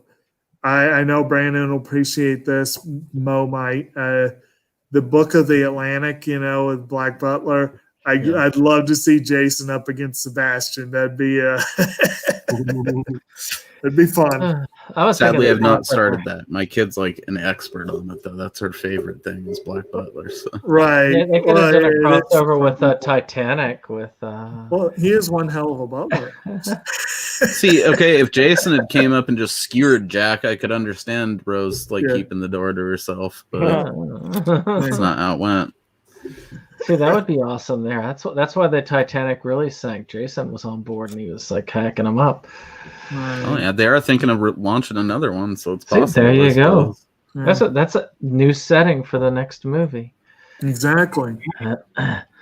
So why don't we get started with the plot while my voice is still holding out? I got fresh voice juice here. Juice. It's called Really Strong Tea with a shot of cinnamon whiskey in it. Nice. So with that, this one was a slight difference from the previous. As was stated, somehow people were taking their boats to this obvious inlet because apparently Camp Crystal Lake does have this river channel that leads straight to New York. Actually, to the ocean, and then back to New York. They do take a cruise to New York. So So somehow, so these guys on this yacht end up getting kind of butchered by Jason because they put the anchor down too close to an electrical wire, which shocks him back to life, as you do. Yeah. And Wet Jason goes in and starts butchering them and apparently pilots the ship. I'm sorry, it did not drift that far because they made it look like it drifted all the way into perfectly next to the port there. Okay. We do got to point out that might make little sense, actually, being as that he was raised around a summer camp, so speedboats and things. He at least saw people operate boats. You know what I mean? If Michael Myers can drive a freaking car, Jason can drive a boat. I mean, in the Institute, I'm sure Mikey saw it on the TV, and he was like, "Well, okay, you just put that to the D, and you just press the thing." Well, because I read I have the Halloween, the now out of print Halloween novelization by Curtis Richards. And in it, they said that Michael had observed Loomis driving while taking him to court dates. I mean, they make a big deal about it with licenses and everything, but it's it's not that complicated. Now, of course, the bigger stretch is not so much him being able to pilot a boat downriver or whatever, as it is kind of we have what appears to be a very built-up harbor suddenly in this previously quiet lake where people are in yachts and that sort of thing. And then when they drop the anchor, he said electric wire. It's this big fat cable. What the hell's going on there? And Jason is clearly laying on top of it. So it's like, where was that cable when, Yeah, Crystal Lake is built up over the years. How come it didn't bring back his father? Or I mean, though he's laying on top of it. That means that either it was there when he was sunk last time, or whoever put it in kind of just like, let's get this little body out of the way. We're just gonna ignore the weighted down corpse in the lake and just continue with our work here. Honestly, though, the way some of those guys do that shit, that's probably closer to the truth. Hey, they need a lot of power to power those camp buildings over there. I see those city workers out here. They don't give any fucks, dude. I mean, Forrest, you saw the camp. You saw how much power they have to use. They need a giant cable like that. Yeah, right. Probably for all those mansions he was talking about. See, the thing that I honestly never even noticed in all the times I'd watched this until I watched the kill count, which unfortunately I didn't get this time, guys. I forgot to screen cap it. It's probably in the region. If you want to look it up, that'd be rad since Dane's not here. But dude on the boat has like an exact replica of Jason's mask, even with the axe cut in it. Like, what, we're supposed to believe they just make merchandise for this mass murderer. Well, even in the 80s, they wouldn't have done that. I mean, at that point, he'd become an urban legend. Right. But would they know necessarily about the axe chink in it? Well, maybe if that was part of the urban legend. Go by 20. witness testimony. 20, that's it. Okay. Yeah, 20 deaths that you can count. And then there was non-counted deaths. There was at least there were a couple of uncounted deaths off screen, but we don't count those. I mean, well, what about all the people that were still on the boat when they before it blew? Because that's what they say. Even the dude on Dead Meat skips past those because they don't happen, and who can tell how many red shirts were down there? I loved that he. That's what they're saying. They drowned though. That's probably the most horrific thing about this movie is that there's a whole deck full of kids like disco dancing that fucking drowned. Yeah, right. So let's talk about like our main characters, because Jason somehow manages to drive this boat down whatever river apparently was leading out to the ocean so that he can hop aboard this cruise ship. That looks mysteriously like a tanker. It's got a sauna on board, man. Yep. Tanker I'd want to crew on for sure. It's pretty impressive inside, given how unimpressive it is. Yeah.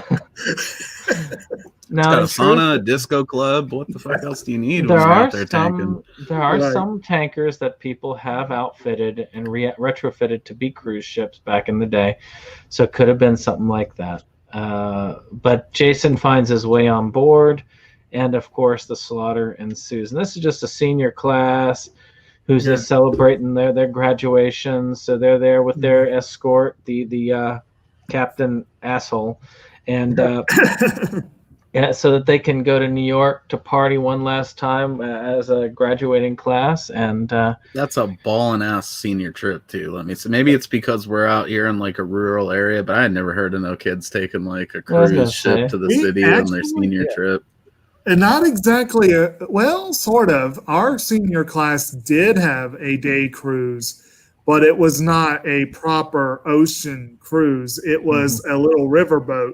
Right. Okay. Yeah, we got the steam wheeler out here. They'll take you out on. Honestly, I think if you're going to go from rural New Jersey to Manhattan, it made more sense for them to take a riverboat. Yeah. We did a riverboat through Richmond, and unfortunately, it got pretty close to the paper plant, so you couldn't go outside. It was not pleasant, but it was right there. We got a paper plant up the way. Like you drive 20 minutes out that way, it smells like farts all day long. Oh, trust me, I know about paper plants. I think the ship was called the Annabelle Lee, because Richmond. Yeah. Oh, we didn't even have that. We didn't even get to see the cows as a senior trip. We just no, we could have looked at the paper plant if we wanted to. Jake's seen a paper plant that I know of, which is a slight bit bigger than the one in Richmond. Yeah, a little bit. Paper is pretty awesome. Without it, we wouldn't have a lot of cool things. Oh man, books and phone books and I don't know other stuff probably. Well, in this case, cigarette packets, but receipts at the CBS or whatever. But this paper plant is the biggest on the East Coast, and it kind of looks like a Mad Max style, like post-apocalyptic city, especially at night. A little bit. So, but that's the kind of thing I grew up with. But it'd been a badass destination for this cruise. Like they just end up with the paper plant, and then it smells like farts for the rest of the movie. That'd have been. Hey, with all of the machines and stuff there, that would have been a great place, Jason. To get fucking A, dude, just making pulp out of those kids and shit. Oh, lovely. So they get on the cruise, and basically Jason's starting off all these seniors doing their thing, and some of the girls are doing their thing, trying to steal the cute guy that they want, and snort coke. Well, we should do a also little of that booger sugar up in there. And blackmail the principal. Well, we should also mention the little bit. We are introduced to a little bit of tension, a little bit of a drama there on a couple of cases. First of all, our survivor girl, Rennie, I think her name was. Rennie. She has this Miss Van Dusen is like her mentor, and then you got Mr. McCulloch, the asshole who's apparently in charge of the trip, and the two of them are at complete odds over what's best for her and whatever. And you've also got the captain who expects his son to follow in his footsteps, and he doesn't want to. And then, of course, everyone else has their own sort of drama. And I will mention these early scenes are, again, one of the first, I think the first kill, other than the couple on the yacht, is the guitar chick, JJ. Yeah. And I liked her, and I was annoyed to see her go. And that's she was so proud of that guitar. It was a cool looking guitar. Yeah. Just Jason with that at mid swing is so iconic to me for some reason. Like if I had a Jason statue, that'd be one that I'd want. Is him just swinging that flying V. I do want to mention with her couple things that she was played by Saffron Henderson, who had a couple of appearances on 21 Jump Street, but she has a long and storied career as a voice actress for American redubs of anime, including The Best Show Ever, Maze and Koku.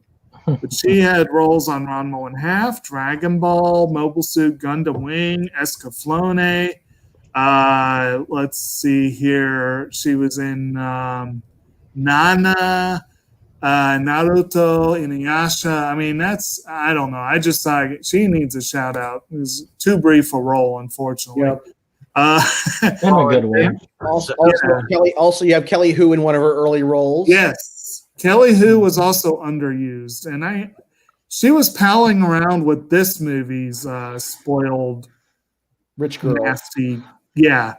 And she was the nicer one of the two. I liked her in this movie, so I didn't like seeing her go, but whatever. Her outfit, though, the baggy shorts with the suspenders. Yeah. It's those late 80s, early 90s, man. But yes, a very early Kelly Hu. I think she was also on Jump Street, though. That was great show, kind of underrated. A lot of people just know about the movies nowadays. Go watch. Yeah. I've watched the entirety of it. Yep. Actually, the show is much better than the movies, especially. Agreed. Apparently, Kelly Hu's first ever appearances were on Growing Pains. A show I never did see. Huh. Whatever. And she played China White on Arrow, the TV. Yes. Yep. Nice recurring role. X-Men too. So, with that, we had a whole bunch of this cast of characters, and we had one heck of a ship. We had we had a disco on the ship, we had a bar, we had a kitchen, we had a kind of corridors with mazes, we had a sauna, we had a boxing ring. The girls could watch the guy's box from a skylight up above it. Right. It's just this pretty impressive one, and the cabins on this ship are like much more impressive than any cabins on a ship I've seen.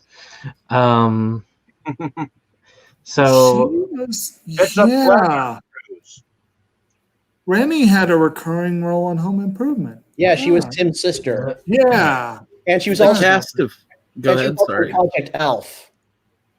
And an appearance on The Adventures of Briscoe County Jr. And she had a lot of fun roles. I think our cast this time around is actually one of the more unique in a Friday movie. A lot of them careers outside of this movie. And I really do. Jensen Daggett, the one that played Rennie, I really did like her, both the actress, but like the character. I liked the character a lot. She was probably my favorite survival girl I've seen so far from the series. So Yeah, though I'll yeah. admit they totally redid the scene, except in this time with the spoiled rich girl and the film geek, but this Yeah. time having him help her use her Yeah. wiles to get out That of doing the was- biology. Wayne then- was the film geek, right? Yeah, He was the, Yeah. he was the film geek. and then basically him being turned down, just like the character in the previous movie, and then him basically taking it. But at least he got some champagne out of the deal. So, Yeah. yeah. Right. but he did lose the girl that he was filming, which they seem to have some chemistry going too. Right.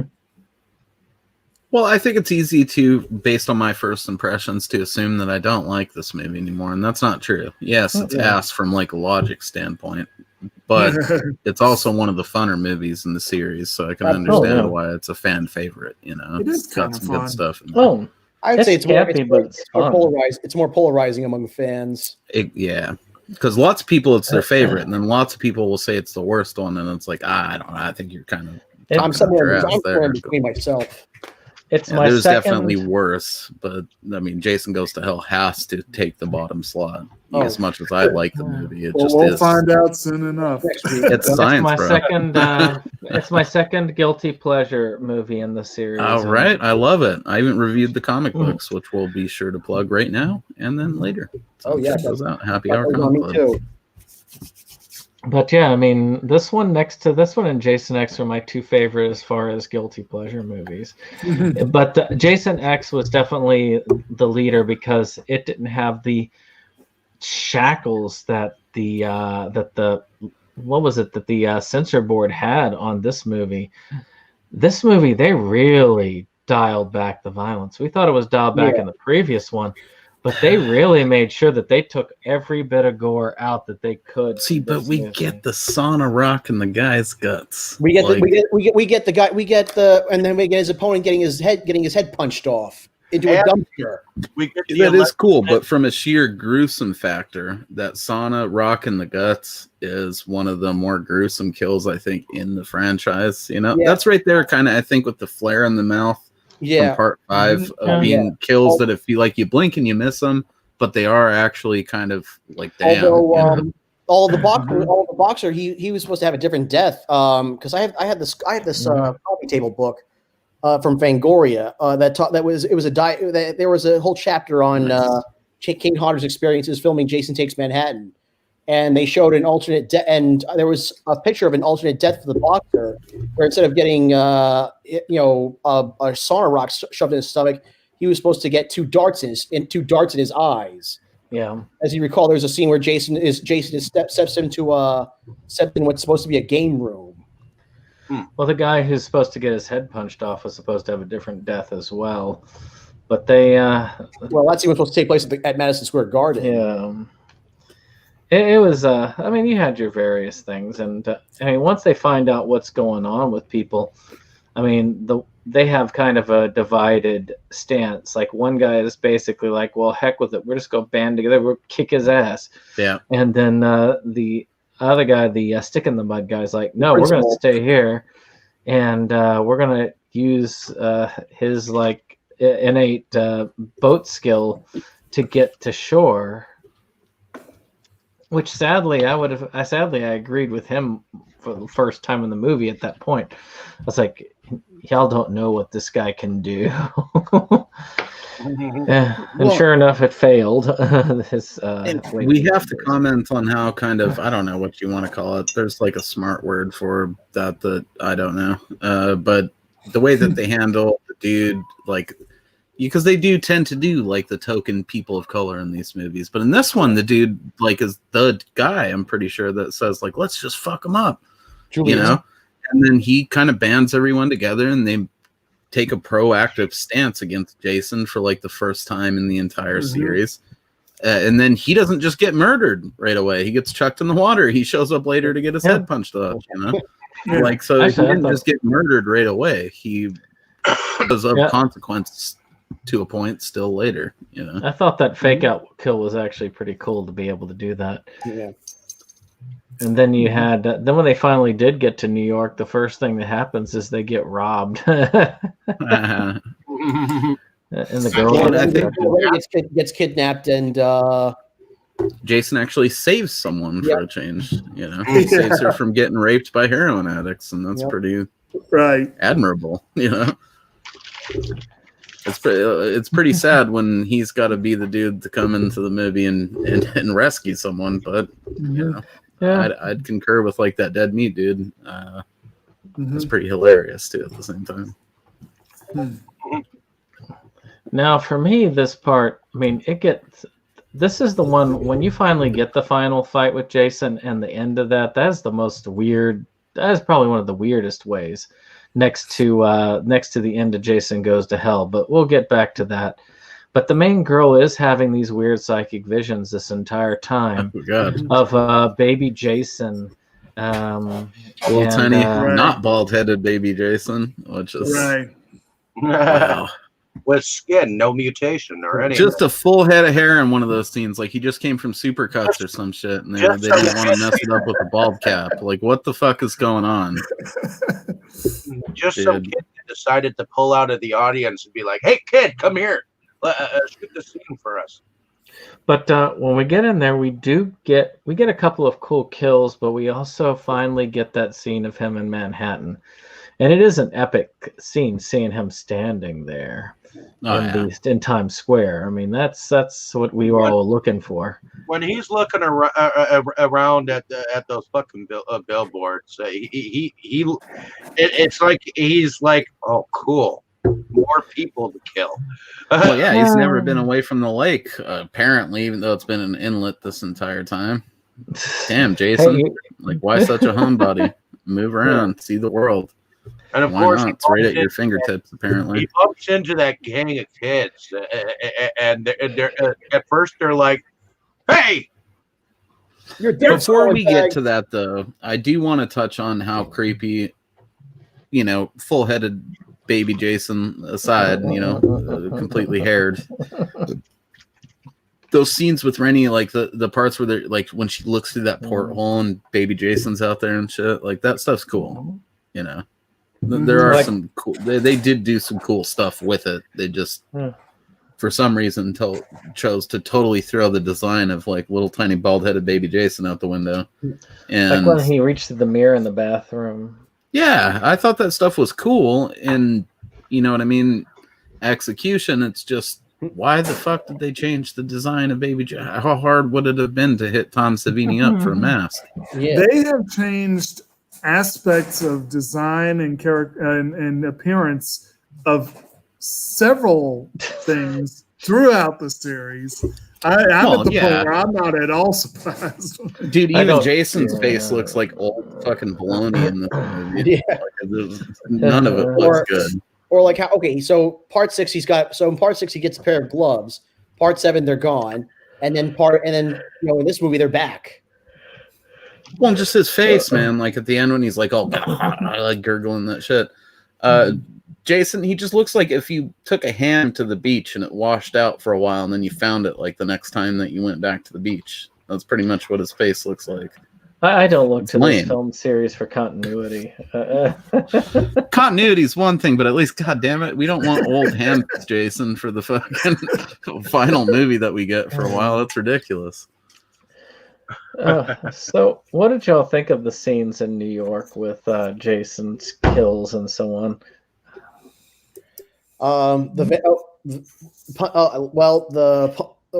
Julius getting his head punched off into the dumpster. Classic. That was. I remember laughing. I remember like when I was watching it as a kid and laughing my ass off. I remember just recently when I watched this when he took the head principal to the toxic waste. I was like, so this is how the Toxic Avenger is created. I mean, it's if you're a little tutu wearing nerd, but apparently Jason is just like, oh, I can't do it. I don't know. The scene where he kicks the boombox will always forever be like the moment in the movie for me. Yeah, that. And the gang he gets threatened by the street gang, and instead of killing them, He just turns around, lifts up his mask, and they run away. They're like, oh no, man, no. So we're good. That's classic. That was hilarious. Well, You can actually, do whatever you want. actually, there is. Though, he seems very inconsistent in his drive to kill. Yeah. That's because he realizes he's not in Kansas anymore. No, it's because he read the script and he's like, okay, this will make the audience laugh. This will. I like when he first gets off the boat. He sees that that billboard with the hockey mask. Yeah. He just like.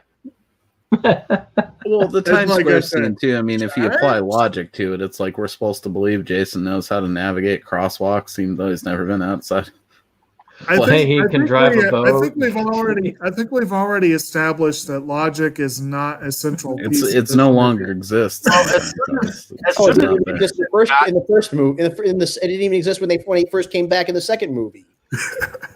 Well, I think didn't we cover that though in that discussion that there is some sort of believability to maybe that.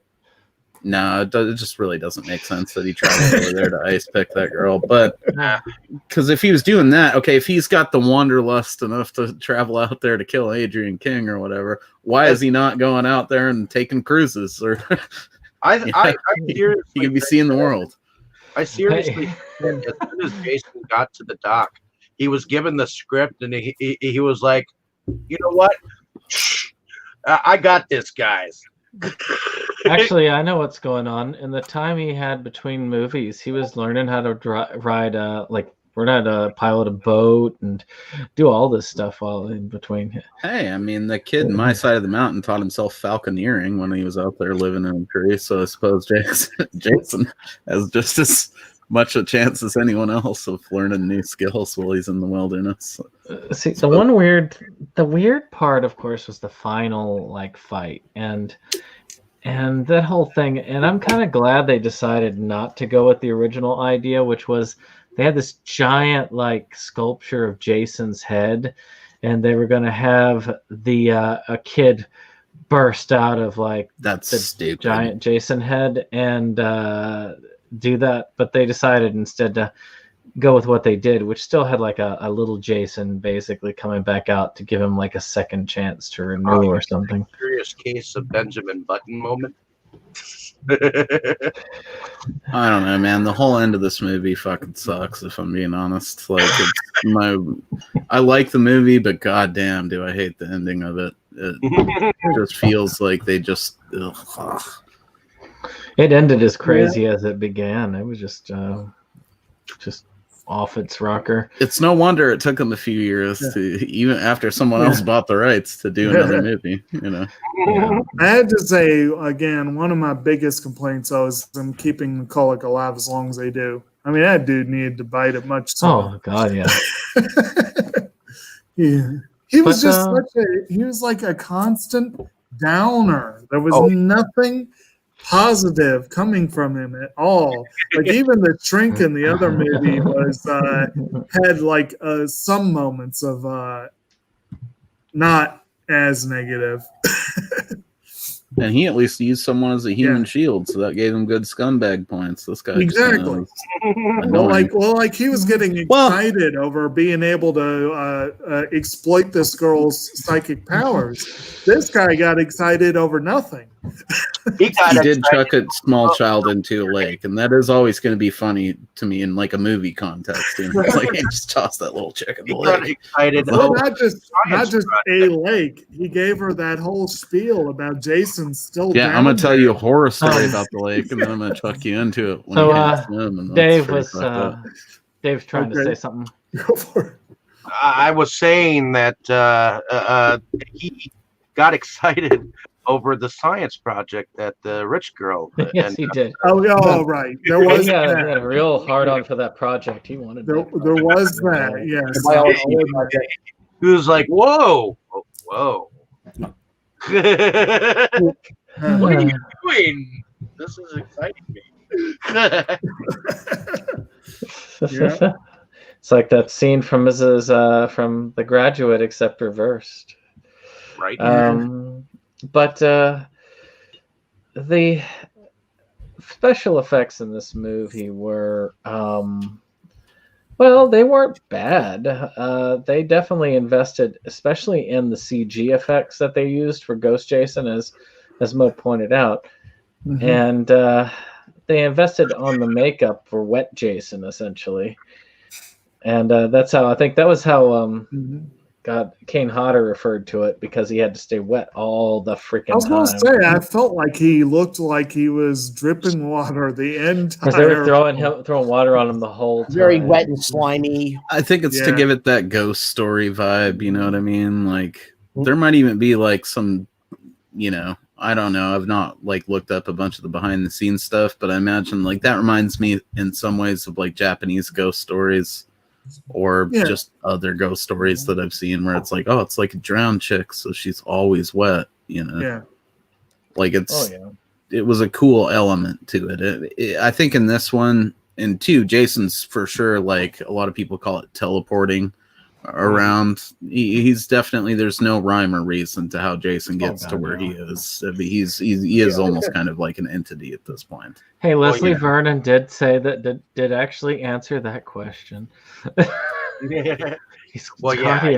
Chasing you into a building while throwing you out the window the next. So,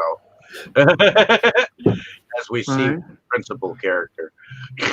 Well, at least one thing I will say is, I feel like the what am I trying to say? When he's following people, like when he's after you, I feel like in these movies, it makes a little more sense. Like he looks like he's actually chasing you or something along those lines. Like, you know, the thing with like the Halloween is almost like the joke of like, you know, they kind of keep walking, and somehow they'll always keep pace. That sort of thing. Yeah. Kind of like when they go into that diner and they're like, "Can we use the phone?" She's like, "Yeah, we got a phone. It's in back, but it's broken." And then they're like, "You don't understand. There's a maniac after us." Well, welcome, lady. Yeah. And then that maniac breaks down their wall. And then that big giant dude comes at him and he throws him against the bar mirror. And funny thing, that cookie that he throws in the mirror is Ken Kerzinger, who played Jason in Freddy vs. Jason. Unfortunate part of his legacy. No, it's all right. We'll get there. We'll get there soon, actually. Oh my. So with that, let's talk about the music. Actually, no. Did anybody have anything else special effects wise before they wanted to go to the music? They did a very good job with Julius's head. Well, again, the sauna in the guts, like the sauna rock in the guts, is my favorite part of the movie in terms of that stuff. And I think it's a good indication of what could have came from this movie and the previous movie if they hadn't been so hounded by like ratings bullshit, you know, because it is fairly gruesome. You know, like he puts the sauna rock in the guy's stomach and shit's like catching on fire in there. It's fucking awesome. You know, it's just unfortunately we didn't get very much of that kind of stuff, probably to Jake's delight in these last two movies. Yeah, I didn't miss it. Yeah, I think that we could have used more of that caliber of effect in terms of the death, you know. Yeah. At this point in the series, though, from like basically 6 was the death toll as far as like the Jason movies being as much of proper slasher movies as they could have been. Even in later ones where we get a higher body count or more gore effects, they're Jason kills. They're not slasher movie kills anymore, which is fine. It's just, you know, I think that 6 was kind of the turning point, you know, and 5 was like the last installment where we got proper slasher movie kills. After that, it's all been Jason kills, you know. Yeah, I think really 5 was the best place to say this was the end of it being a slasher series, and it really became its own thing afterwards. Yeah. Nightmare on Elm Street took a lot less time to get there than Friday the 13th did, because with the Nightmare on Elm Street, the first two films were pretty serious, and then after that, it just got off the rails. It's then they're Freddy movies, you know. Yeah. And of course, then there's the Child's Play. You had only one film before that all went off the rails. even though you could say the first, the second, and third were kind of horror, but they really stopped even pretense after the third one. It's but to me, actually, that movie lost all creepiness once it all spoke. But that's the thing with these, is that sometimes you're going to lose a creep factor. And right, they become more about the character and having fun with that and like doing that shit. And I think if we're looking at it in hindsight, Nightmare on Elm Street destroyed Friday the 13th in terms of figuring that out quicker and distilling it better into like a pop culture character that was just fun to watch do his thing. Whereas with Friday the 13th, the first half of them, you know, you're still under this pretense that it's a proper slasher movie, you know. So speaking of cultural, what about the music? What did y'all think? Oh, awesome. Oh, it was pretty solid. Yeah. Yeah, I think it was well rounded for the film. But definitely improved from the last film.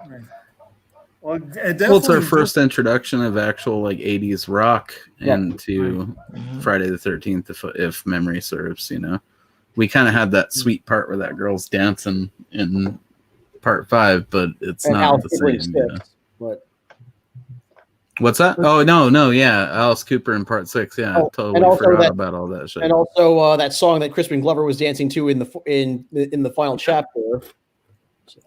Did we get any of that in 7? Did they skip right over the 80s rock in 7? I feel like 7 is the only one that didn't really have any 80s rock. Any 80s rock. They kind of they shortchanged us on that shit, because this one, it brings it back in for sure, and it should have just been a part of the series, I guess, since the Alice Cooper stuff. So 7 being kind of devoid, that is probably what makes me, you know, make note of it in this one, but it was used to good effect. I mean, those opening title, that song that plays over that shit is awesome. Oh yeah, Darkest Side of the Night.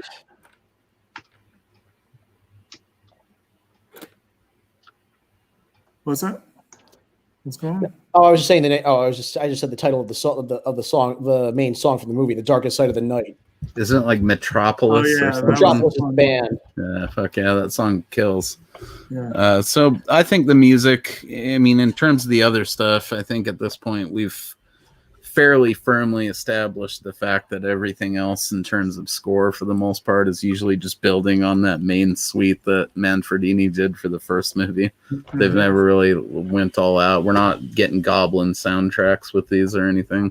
But it's serviceable. Adding in pop music was a good idea in part 6. And it's a shame they didn't continue it in part 7. Making it more of a prevalent part of that would have been awesome. I mean, imagine some of those ending scenes with like a dope 80s metal soundtrack playing over it. That would be fucking killer. We did get little bits of that in this, but still, I think the Nightmare movies just used it to better effect. You know, Dokken in part 3 onward, they always like add rock and music, you know. Right. And they did the same sort of thing where, you know, in the Nightmare soundtracks, it's like that little stupid chime that plays when the girls are jumping sticks or jumping ropes, and like, you know, it's basically the same theme music, but they added in like cool other popular music at the time. If you're gonna make a character a pop culture icon, which is clearly what they were really hoping with this one would happen, with the I Love New York and stuff, and the whole Turtles vibe, like Jake pointed out. And there's a lot of things with this where you could tell they were really trying to like hopefully finally put Jason into that same sort of hemisphere as Freddy in terms of that stuff. But he always existed a couple of layers below, because there wasn't the depth to the character that could make for awesome pop culture moments, like with Freddy, you know. Welcome to prime time, bitch! Right there in that one line, you already know. Freddy has a voice. He has a face. He has a voice. Whereas Jason's just any stuntman can play Jason. Only so much you can do with a dude in a hockey mask, you know. Well, that's the thing is it's I mean, that's why eventually at the end, Paramount ended up dropping the series after this, and New Line ended up picking it back up, which, that was to set up the potential dream fight that we'd all been waiting for. Yeah. Right. Well, I spent my childhood waiting for that shit. I read that actually the 7th one they were initially trying to make the Freddy v. Jason thing happen, but it couldn't. But one random thing I want to throw out before we completely leave the music behind.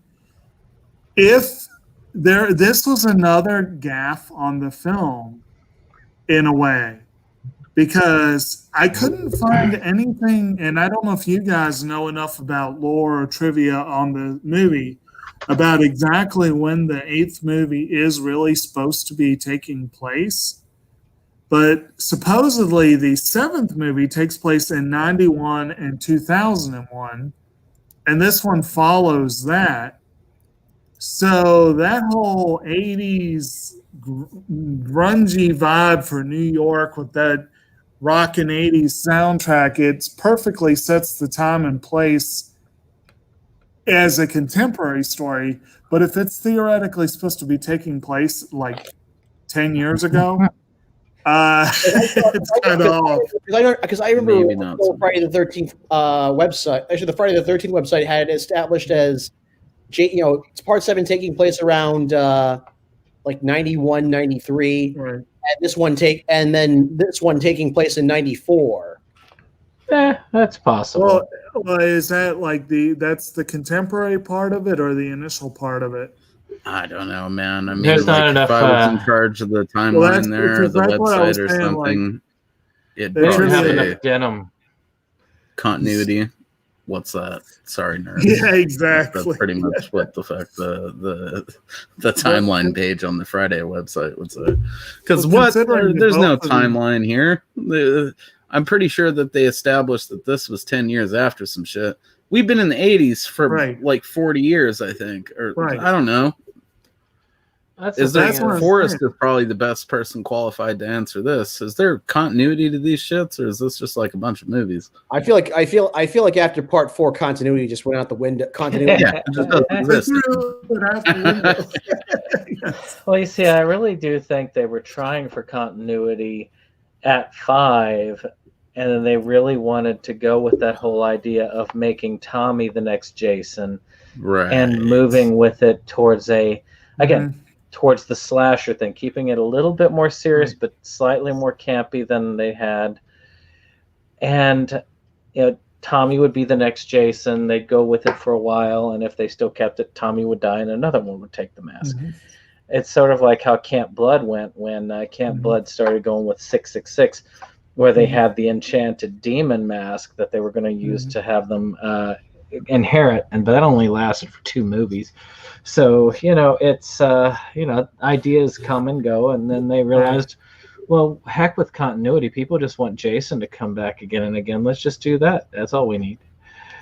Well, and apparently they wanted Tina to come back, and she wanted too much money. So that was another attempt at continuity that just fizzled. Yep. So I think 6 is like a better example of salvaging the continuity, though, obviously, because they were able to make it like just him going against Jason as a thing. 7 felt like we've got a new Jason that obviously rules. We've got the ability to do a movie that would kick ass, even if it doesn't make a ton of sense. So that's where we get the new blood. With this one, it felt like a missed opportunity to get it back on track and maybe make it a little bit more serious again, I guess. But I think they were trying to replicate some of that, Nightmare on Elm Street flavor, which is why we have Jason kicking some punkers, boombox and stuff, even though it, as hilarious as that is, 100% doesn't make sense for the character. And then he turns around and comically shows him his face. Okay. It's awesome, but if I'm really sitting here nitpicking it, it's like, it's pretty fucking stupid, actually. Yeah. With that being said, let's go ahead and get to final scenes. And well, not final scenes, favorite scenes. I think we hit the final scene a while back, and then we'll do our wrap up, and then that should be good for the night. So, Jake, well, we start with your favorite scene and your wrap up.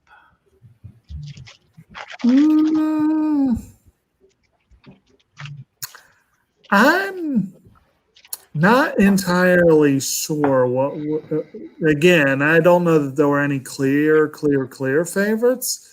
I liked seeing McCulloch bite it finally, just because then I wouldn't have to deal with him anymore. I kind of liked one little thing that that they set up. It was kind of a neat little thing that worked for me because I'm a big Stephen King fan. I did like how Rennie had that Stephen King pen and ended up using it to stab Jason at one point. And it's like basically for a brief moment we saw who the real winner would be there, but very brief moment. And again, yeah, I can't. I did enjoy that whole thing of him showing his face to the punkers. That even though it was totally out of character, it did amuse me. Yeah, that's. All right. So, actually, we don't need. Actually, everybody here knows you because you're on our channel here. So. Oh, we're doing outros too, huh? Yeah. So. Okay. Well, all right. So. Good Boogie Jake, the co-star on this channel, and obviously a big fan of this series. But I am a big movie fan in general, and I enjoy talking stuff with these fine folks here, and that's all I got tonight, I guess. That's all, folks. How about you, Indeed. Forrest? Favorite scene and outro. Oh, wait.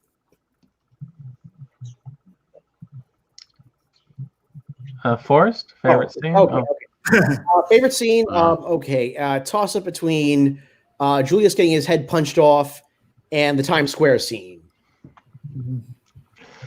And what outro that you have for us? Well, I'm Forrest. I'm based here in New York and not Vancouver. And I recently survived a day at the real Camp Blood. Good deal, dude. You should compile all those photos and stuff and like share them in the Movies Galore page so that viewers can take a look at your journey there. That'd be super dope. Sure. Yeah. I actually shot some video that I need to edit together. Oh, we'd love to see that. That would be cool. So, how about you, Mo? What was your favorite scene? Well, shit. I think if I had to pick a favorite scene, it's probably when that dude tossed the kid in the water. Definitely a solid movie, though. All the shit that we've talked about it tonight, I don't think should reflect on it's fun to watch. I mean, like, most of these movies are ass. If a lot of these slasher flicks, they're just garbage. But that's what makes them fucking fun.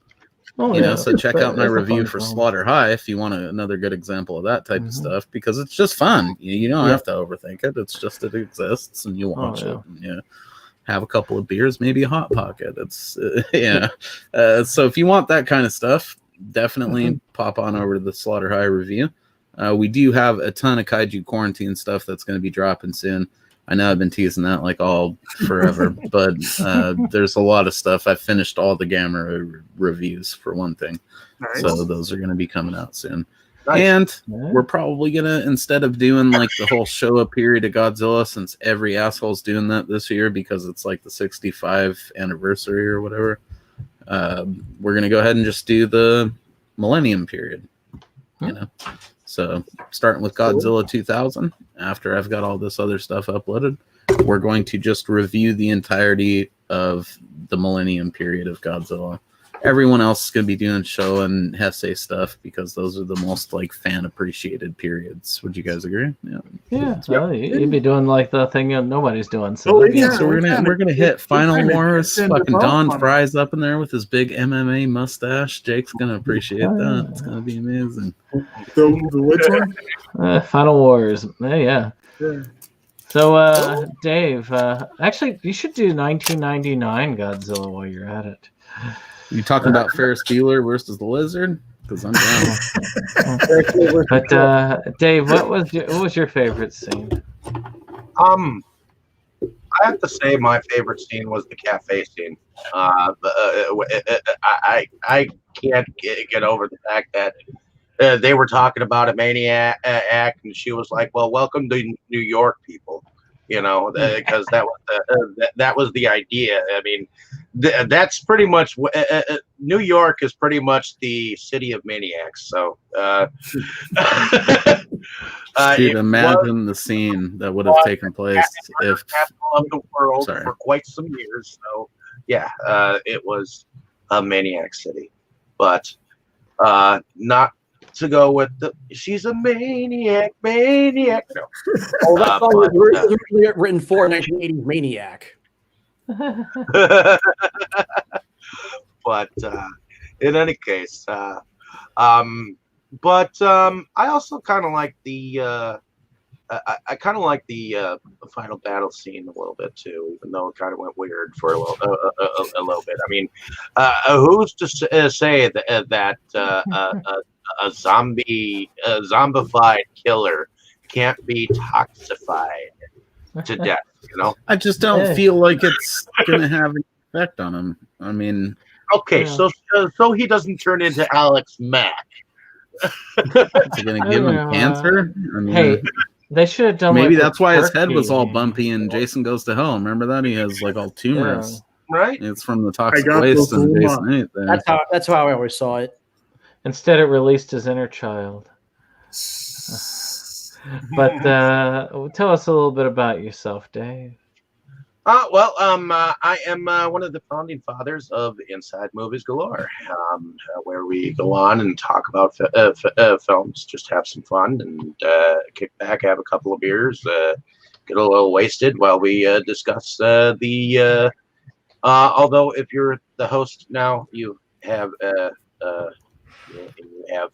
duty to host instead of getting drunk while driving there. So. Steady ahead as we speak. Although, if you so want to be drunk as shit while hosting, I guess I won't be offended. But in any case, I also moonlight under a different channel called Delusions of Grandeur, where I go on about the things that I collect that are movie wise, and I occasionally bring out the film review here and there. So hopefully you get you enjoy my thoughts on these films, and you just go out and watch the movies that I'm reviewing. So in any case, thank you for listening, watching, and definitely like, share, and subscribe to all these fine feathered creatures that I tend to speak with. So See now, before we go, of course, my favorite scene is that pan of Manhattan. I mean, of Times Square. I just love that. That is just what I was waiting for that whole time. It's too bad. Now, it would only have been made better if he had just started slaughtering everybody that just went by, just like didn't like a good 40 or 50 people before they finally realized maybe we need to move around or get away. Yeah. Like him in that New York cross traffic, just fucking killing dudes, you know. But maybe in the future. With his single-minded fascination on knocking out the people from that cruise and ignoring everybody else, he almost became less villainous than McCulloch there. And, I should mention that when I was 12 years old, I started writing a screenplay. It was supposed to be a remake of this movie, which would have actually spent more time in Manhattan. Did you have him kill the Red Sox Forest? Of course. I would have had him. Since I'm a big New York Rangers fan, I would have had him killing the Philadelphia Flyers or the New Jersey Devils. It's amazing. But no, unfortunately, the script itself got lost when my family was moving from the East Coast to Utah. So, as far as this channel, of course, if y'all are watching this channel, then you should know about it. But we try and have a lot of fun here, and this Horrorween is not over yet, but we will be taking a break from our Friday the 13th coverage, because next week we are going to do another episode of Anime Anticlimax, where we are talking about Kino's Journey, which is a wonderful little series. I do hope that some of you all will get to see it and join us there. Indeed. And Jake will be leading us on that discussion. So this would have been an even better week for it with my voice all screwed up. And I can't believe I didn't think to plug that. Whatever. That's how it goes. So, good. We'll get to have that to look forward to. And for those of you who love my reviews, all two of you, I am actually getting back into the movie review game. Yes, we have 2 B films. One actually by the director of Camp Blood 666. I get to do his premiere film that he directed. And then, of course, I will be also looking at Dakota Ray's new film next week. But that's not going to end it, because I also intend on trying to get the Splatter Farm films also taken care of as well. So I've got that. Oh, and re-reviewing Death Toilet 3. So lots of You want a collab for that Splatter Farm review? Just hit me up. I'll submit it. Oh yeah. Well, who knows? So maybe Splatter Farm 2 already out now? Return to Splatter Farm is out. Really? Yep, I have a copy. Kyle told me about it, so I have got to check that out. But in any case, I wish you all well, and I hope you have a great night. Subscribe, share, leave a comment down below. We'd like to know what you think.